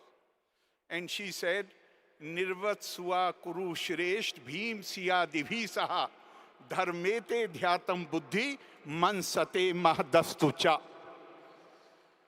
She tells him, take your brothers and go back to the capital. And your reason must be established in dharma, that is righteousness. So dharma is not how you pray. It is only the manner of prayer which makes distinction between us. She says, no, your reason must be established in dharma, sense of right and wrong.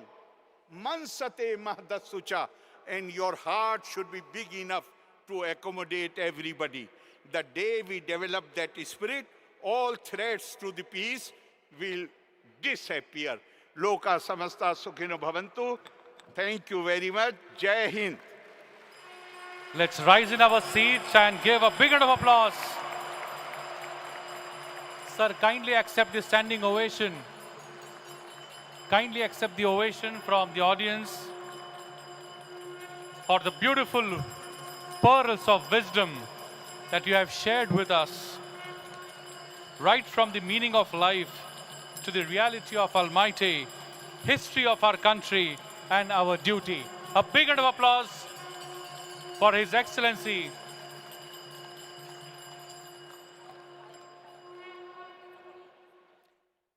Thank you very much for the words of wisdom, sir, you have shared with us. My friends, with this we are coming towards the conclusion of this ceremony. But my friend, I request all of you to please settle down. I request all the students to please settle down.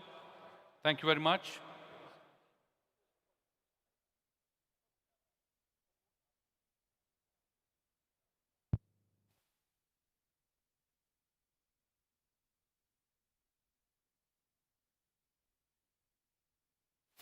Thank you very much, my friends. I would now like to request Honorable Vice Chancellor, sir, to kindly propose the vote of thanks. But I'm really happy to share with you that he has a very, very special announcement to make during his vote of thanks. I now request the Honorable Vice Chancellor, sir, to kindly propose the vote of thanks.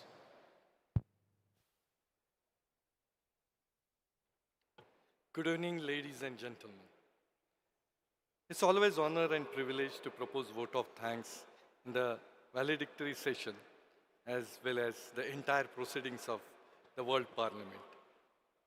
This is the 10th World Parliament of Science, Spirituality, Religion and Philosophy. First of all, on behalf of our founder president and UNESCO chairholder for Human Rights, Democracy and Peace, revered Professor Dr. Vishwanath Karat sir, on behalf of Executive President of MIT Group of Institutions, Shri Rahul Vishwanath Karat sir, and all the trustee members, faculty, staff, students of entire MIT Group of Institutions. Our sincere gratitude to His Excellency Janab Arif Mohammad Khan Sahab who has spared his valuable time from his extremely busy schedule to be with us here in the pious gathering and giving wonderful valedictory address. Thank you, sir, for being with us. Our sincere gratitude to all the distinguished speakers in the inaugural session, as well as all speakers comprising religious leaders, scientists, philosophers, thinkers, and academicians for their enlightening words of wisdom in the 10 long sessions spread over the last 3 long days of this 10th World Parliament. We sincerely thank organizing committee for their tremendous efforts in carrying out all the sessions seamlessly. Our gratitude to the support services such as accommodation, food, hospitality, liaison, audiovisual, light and sound department, transport, travel team, various administrative committees, and a special mention to live Shankhadvani team, students, volunteers, faculty coordinators, session moderators, housekeeping staff, creative media and communication team, social media department, and all others. We wish to express our sincere gratitude to print media, digital and television media, and our journalists for extending their valuable support in reaching the noble cause of the World Parliament to the masses. Dear colleagues, World Parliament of Science, Spirituality, Religion and Philosophy is impossible without mention of its creator, conceptualizer, mentor, guide, revered Professor Dr. Vishwanath Karad sir, who envisaged this noble concept way back in 1996 when he organized the first World Parliament in Pune. Let's express deepest gratitude to Dr. Karad sir with a big round of applause for creating this dome and tremendous effort in working propaganda profound thoughts of entire World Parliament. We would like to thank Dr. Rahul Vishwanath Karad sir for his wholehearted support, his guidance in organizing this huge task of the World Parliament. He was available 24/7 for the guidance. We also thank Dr. Mangesh Karad sir for smooth functioning, and we thank all the trustee members, advisors and well-wishers for their blessings and good wishes. We also thank faculty, staff and students of MIT World Peace University, as well as faculty, staff and all the support given by MIT ADT under leadership of Dr. Mangesh Karad sir. Thank you all those who have helped us directly and indirectly. Before we conclude, let's share some information about Bharatiya Chhatra Samstha. Dr. Rahul Vishwanath Karad sir started MIT School of Government in 2005. If you go to any political party right now in Bharat, India, you will see that all top political leaders, first assistants, executive assistants, or the top research team is alumni of MIT School of Government. May it be in Maharashtra, Devendra Fadnavis, or may it be Marxist Party, may it be Congress or BJP. More than 500 students have passed this, and offshoot of this was Bharatiya Chhatra Samstha in 2011, the largest classroom, the largest canvas or platform for young and educated students like you to come in protecting the democracy of Bharat. You have 4 pillars of your democracy: politico, bureaucrats, and then judiciary and media. Come in Bharatiya Chhatra Samstha and pave way for yourself in all these 4 pillars of our democracy, which is the largest democracy in the world, which is right now, as rightly said by Dr. Rahul Vishwanath Karad sir, has some of the concerns like casteism, criminalization, colonial mindset. Now, corruption is also ramping in. So what to do? Should we keep quiet or come forward, all of you? And the only solution Rahul Karad sir has brought in is young educated students directly contribute to democracy. So I'm here happy on behalf of Dr. Rahul Vishwanath Karad sir, declaring that, this particular platform, Bharatiya Chhatra Samstha, which was started in 2011, as I said earlier, started as an offshoot of MIT School of Government. As I already said that the top government officers or maybe political leaders or bureaucrats are right now alumni in addition to being the researchers and the executive assistant of the politicos. With this, it gives me immense pleasure to declare on behalf of Dr. Rahul Vishwanath Karad sir that the next version episode of Bharatiya Chhatra Samsad is on 8th, 9th and 10th February of 2025. And you are all invited to be part of this. With this, I will once again thank Honorable Governor sir and wish you all the best for the next World Parliament. Thank you. Jai Hind, Jai Bharat, Vande Mataram. Thank you very much, Honorable Vice Chancellor sir. And now, as per the protocol, I would like to request all of you to rise in your seats for National Anthem. I request everyone in the audience to stay back after the National Anthem. Let the dignitaries leave the hall first and then we can move. I request for the National Anthem, please.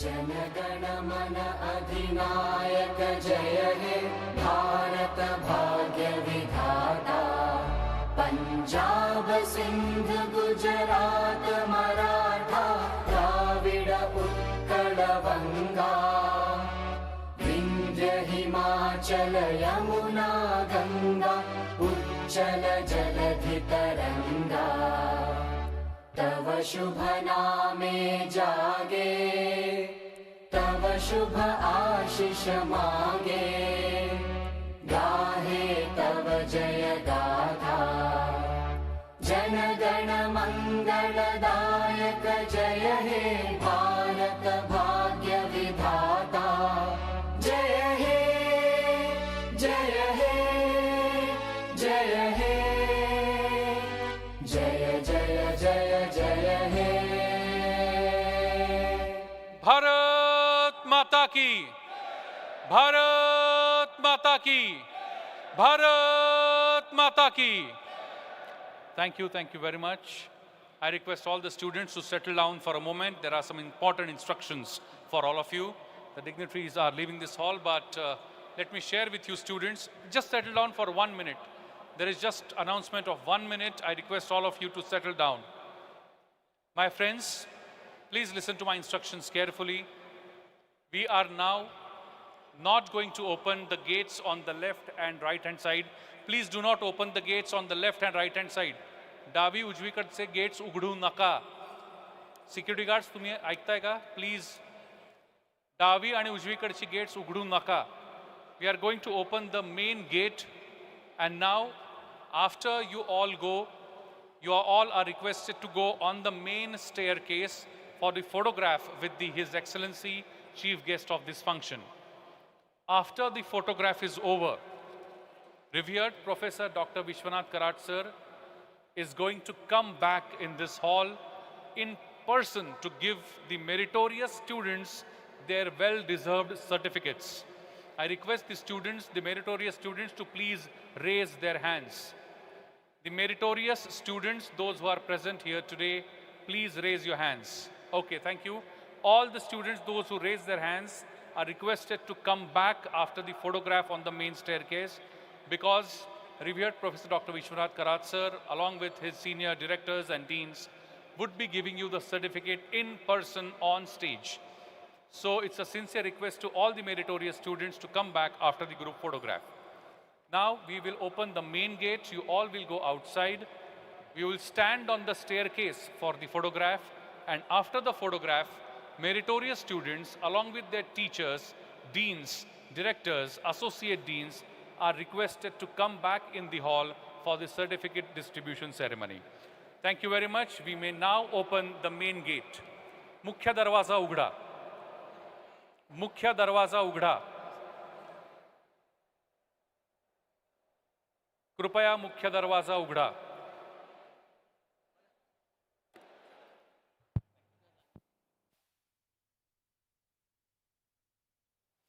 डावे आणि उजवीकडचे दार उघडू नका please.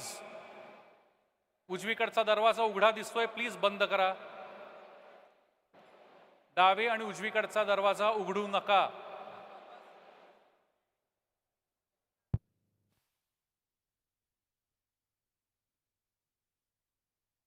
डावीकडचा आणि उजवीकडचा दरवाजा कृपया उघडू नका.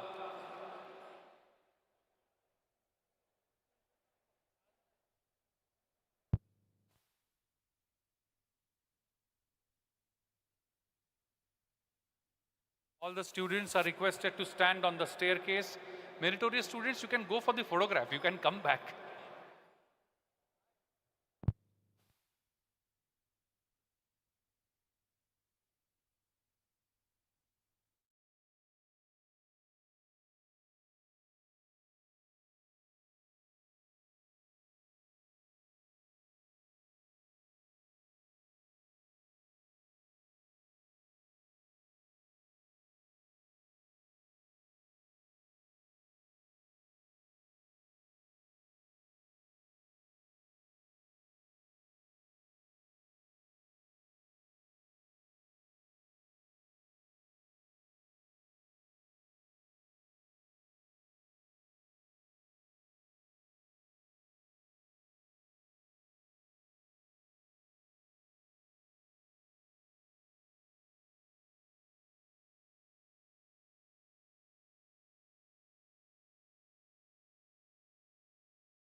From the right hand side, please exit from the right hand side of the stage. Behind the guests, you can go behind the guests.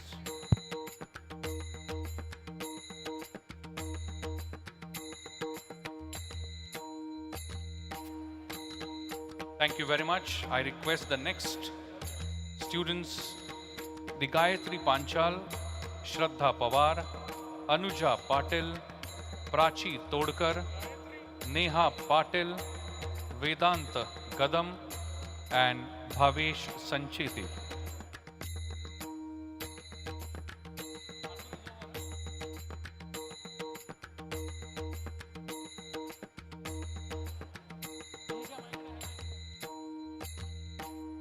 I am now going to invite the students, the meritorious students of Maharashtra Institute of Nursing Sciences, Latur.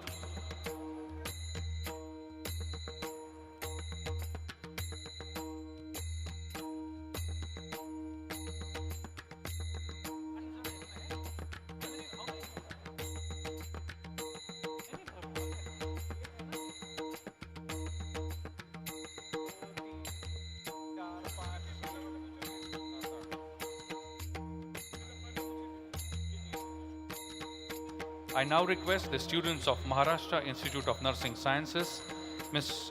Namrata Devre, Ms. Shivani Kakade, Ms. Prachi Karad, Vaishnavi Ugade, Sakshi Gayakwad, Sankalp Rokde, Alan Binu, and Pragati Holkar.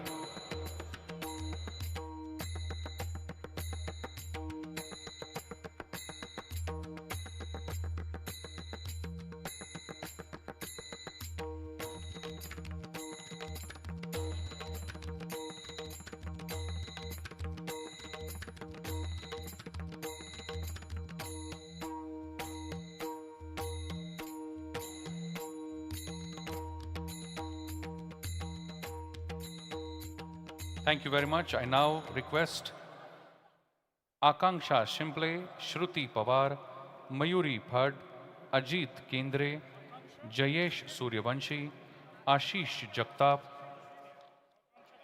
Sulabha Phad, and Mohini Bhise to come on stage. All these are the meritorious students of Maharashtra Institute of Nursing Sciences, Latur.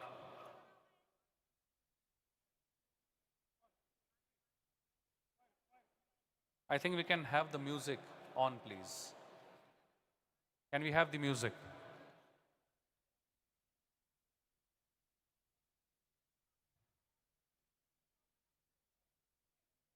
Thank you very much, students. I now invite Sheetal Survase, Pradnya Chate, Mahesh Shep, Swapnil Gomchale, Anand Ghuge, Diksha Suryavanshi, Ajay Ade, and Gajanan Sate to come on stage, please.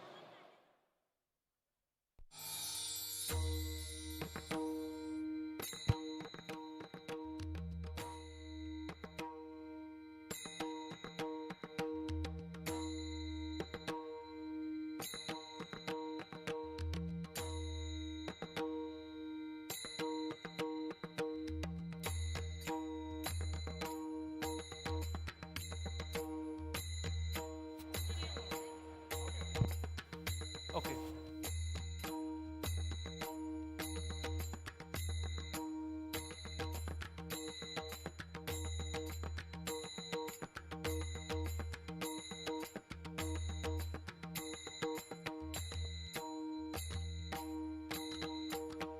There is a special kit for all meritorious students. So after you receive the certificate, may I have your attention, please? After you receive your certificate, you are requested to collect your special kit from this side. So you go around and take your kit from this side. All the students, those who have received the certificate, are requested to come here for collecting your kit. The next students, Ajay Kshirsagar, Sanket Biradar, Praveen Srivastav, Sakshi Hare, Tanuja Bhukan, and Shreya Nikam.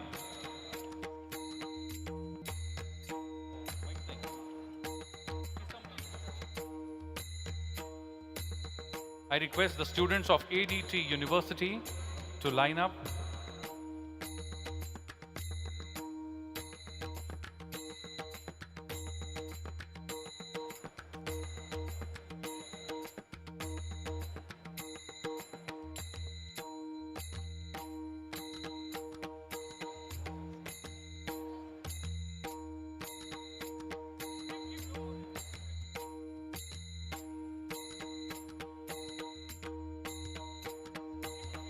Thank you very much. I would now like to invite the students of MIT ADT University, Dick Fiona, Charu Parecha, Anushka Joshi, Shreya Riaz, Yati Hankar, Rohit Havalkar, Keshav Dhingra.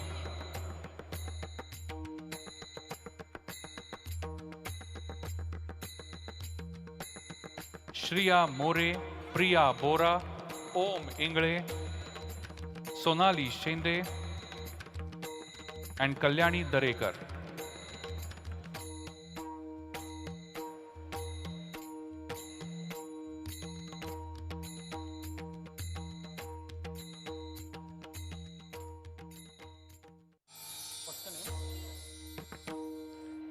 I request on stage Priya Bora, Om Ingle, Shriya Patil, Sonali Shende, Kalyani Darekar, Dhanashri Uphade and Tina L.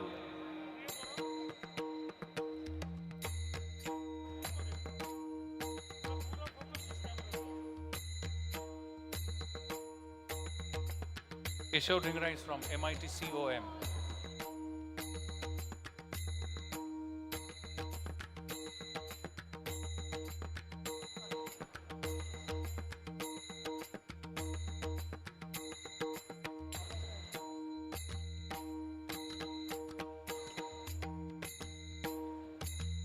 Thank you very much. I now invite the students of MIT COM, Rohit Havaldar, Keshav Dhingra, Shreya Sanju Mori.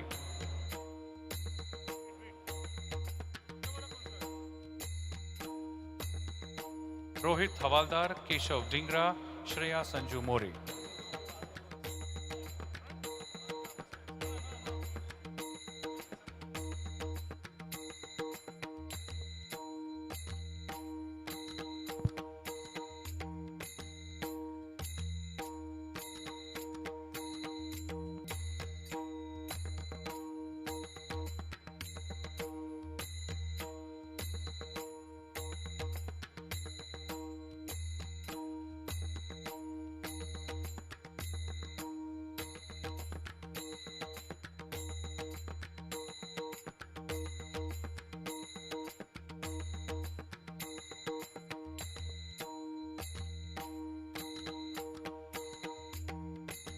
Thank you very much. I now invite from there. Go from behind. MIT ADT SOC CSE, Jeet Mhatre, Amrathulri Sri Vatsalya, I'm sorry if I mispronounce, Sagnik Nayak, Harshit Deepak, Akanksha, Nitik Zavar, Vaibhav Thorat, and Kunal Mir Chandani.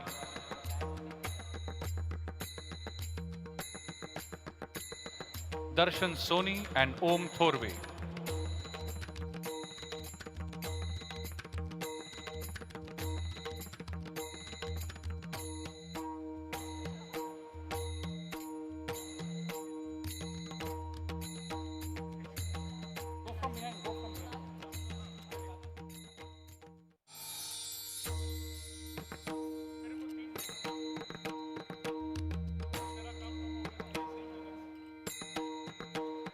I now invite the students of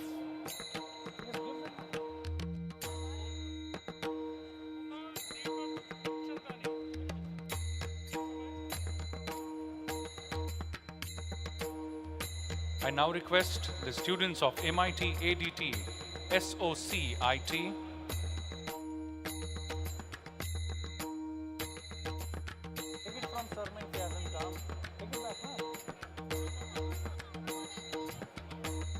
Anushka Kalbhor, Divya Madane, Nikhil Patil, Ansh Dave, Nidhi Popalia, Akshat Vaishat, Juneja Gurneet Kaur, and Vikrant Sunil.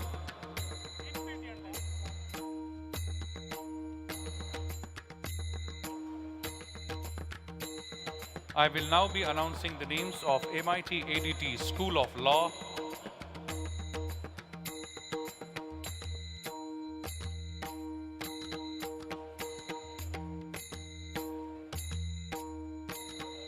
Please go from behind. Please go from behind the guest. Please go from behind the guests. Please go from behind. I now request the students of School of Law, Manali Kamra, Suraj Bhosle, Dhanashri Kalbhor, Vaishnavi Kalbhor, Anagha Kadam, Anshika Pandey.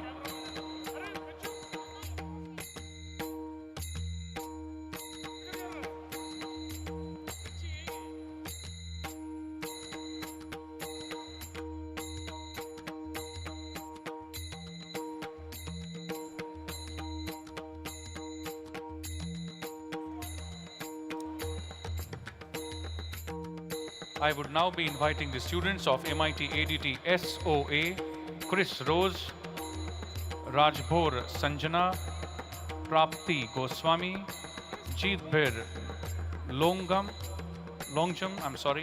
Gauri Goyal, and Ayush Baheti.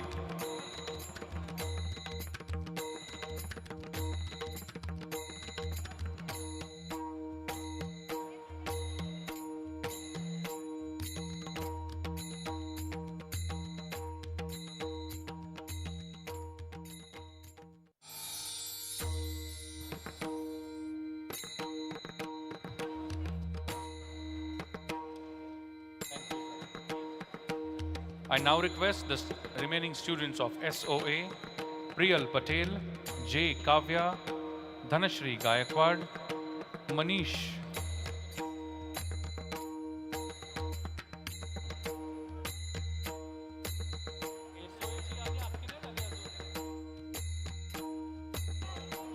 okay, remaining SOA are absent.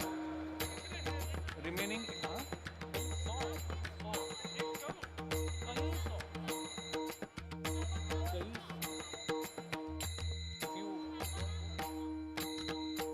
I would now be inviting the students of School of Bioengineering,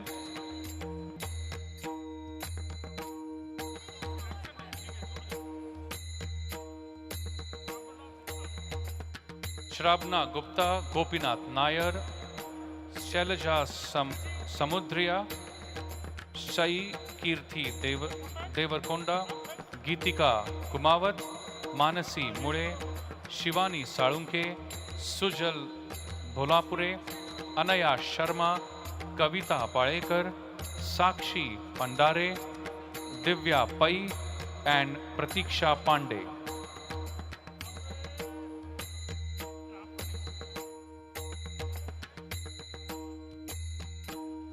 Thank you.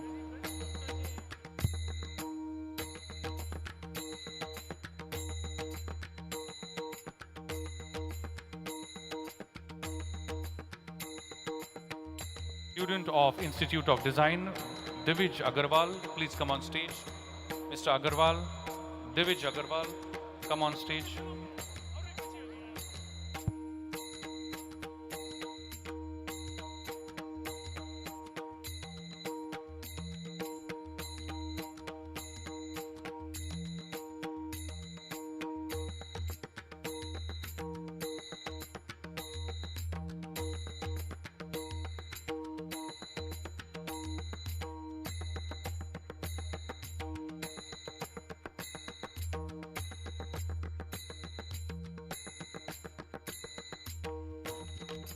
I am now going to invite the students of the School Institute of Physiotherapy, Latur. Wait. Tanisha Parne, Bhoite Vaishnav Ashok, Aryan Das, Gauri Patil, Vishakha Survase, Rajashri Yevte, Sneha Gunale, Sneha,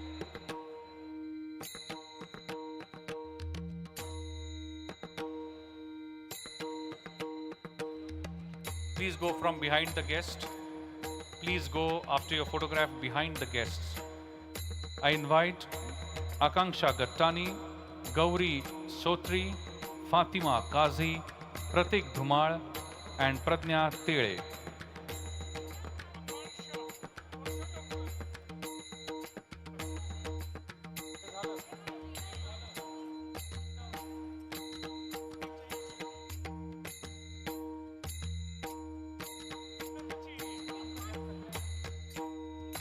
Take all the list and give her. Take all these papers and give her. Madam, ऐसा क्या list किया मैं कर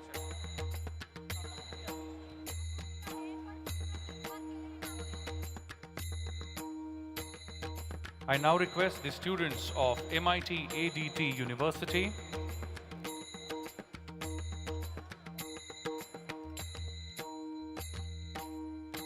Om Khargaonkar, Pratyush Katikar, Shreya Rega, Shrija Nair, Mansha Chainani, Neha Harugop, Ananya Jain, Mehak Gade, and Nehal Mistri.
Please go behind the guest.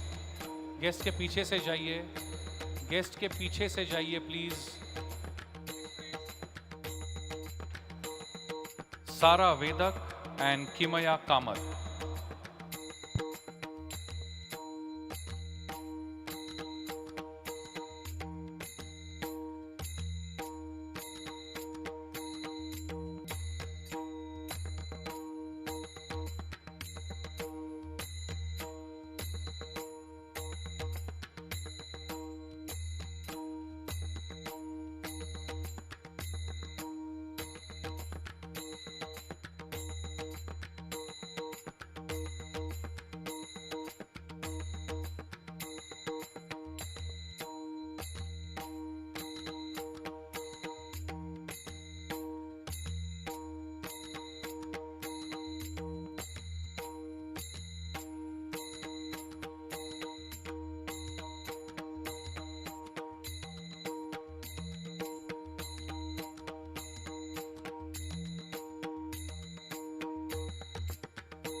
Okay, may I request the students of MIT ADT University to raise your hands? MIT ADT University. Okay, only these many. MIT ADT, this campus, MIT ADT University. Okay.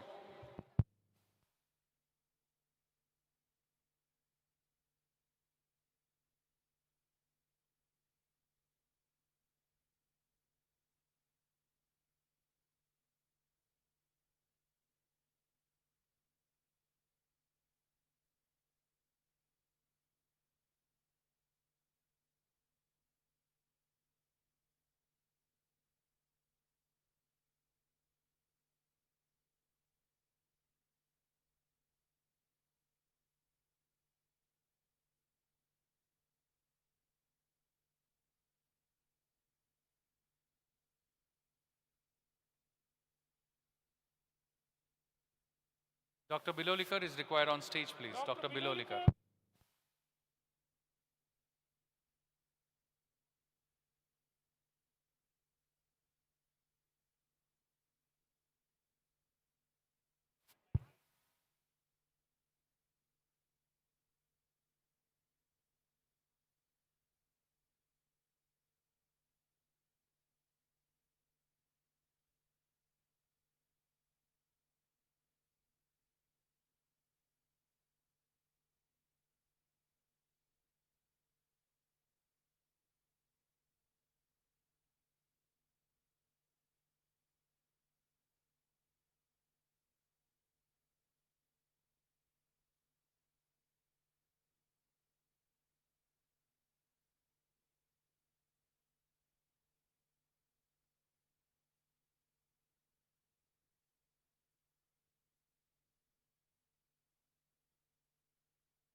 ADT University.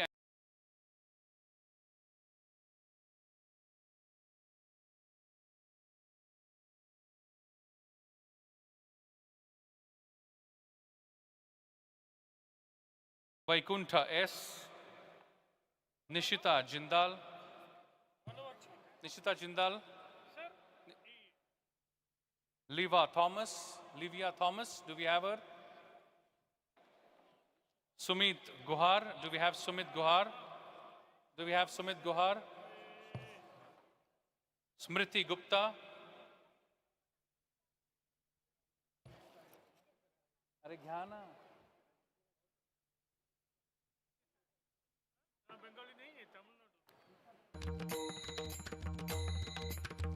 Sumedha Abhyankar. Sania Kannam Pathan. I'm sorry.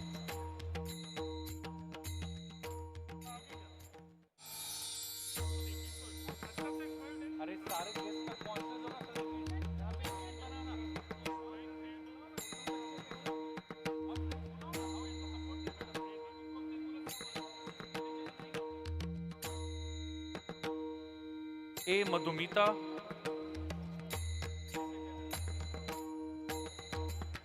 Sia Senalkar.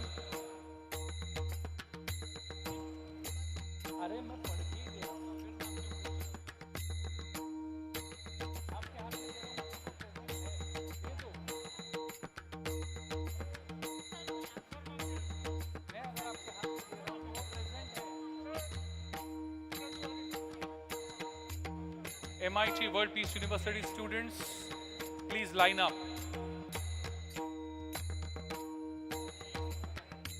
Devansh Kadam, ADTU, Devansh Kadam. Tanya Goel, MIT ADT, Tanya Goel. Divyanshi Pokarna.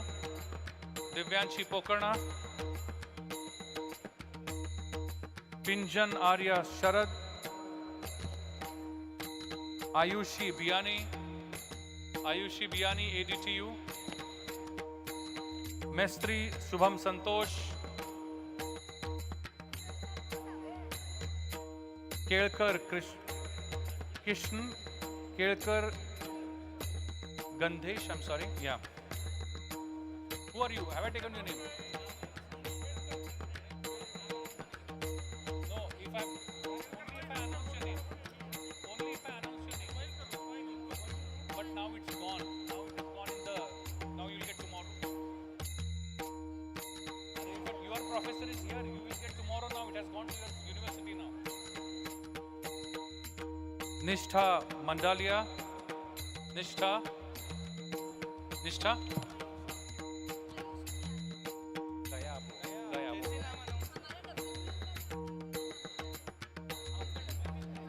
The WPU has not started.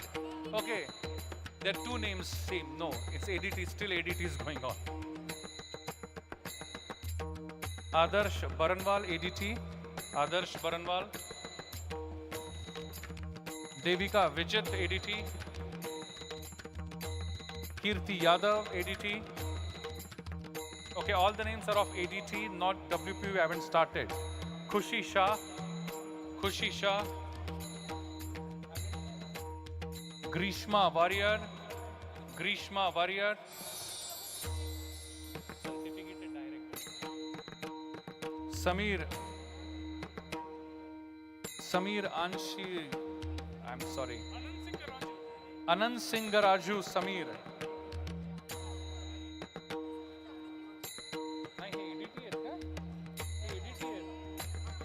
All these names are of WPU? Are you sure these are of ADT or WPU? Who gave me this? No, he hasn't given me. Thakur Manoj. Do we have Thakur Manoj here?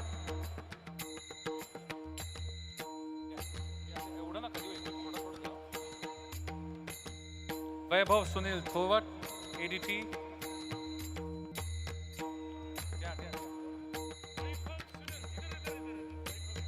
Aditya Devnath.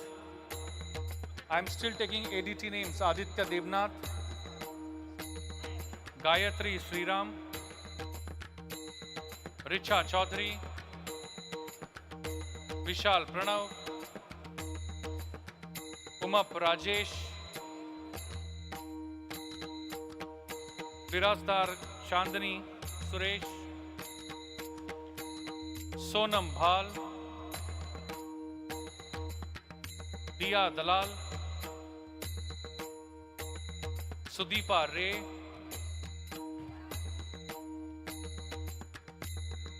Hassan Arwa. Umesh Gaikwad. Rucha Malekar. Yashwant Dutt R. Deepali Kavde. Stuti Bachewara.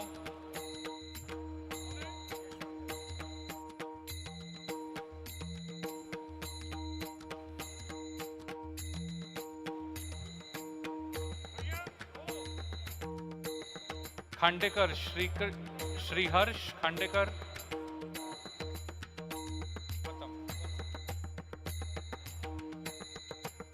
Nandini Sahu, ADT, Nandini Sahu, Arya Ranjit. If you are there, please raise your hand so that I can see you. If you are there, please raise your hand. Chinmay Bhatwande, Sai Gaike, Saili Gaike, Aditi Deepa, Aditi Dhepe, Junaid Qazi, Bhangmure Yazad, Tanvi Thopte,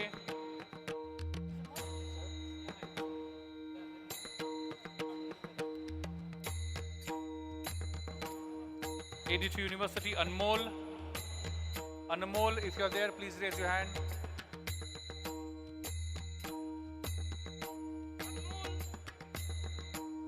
Bhaskar, Sunil, Surabhi. Please raise your hands if your names are there. Please come.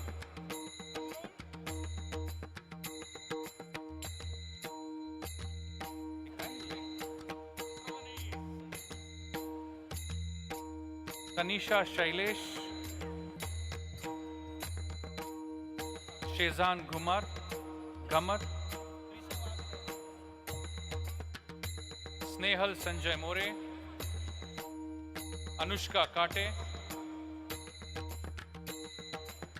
Shlok Bhangare,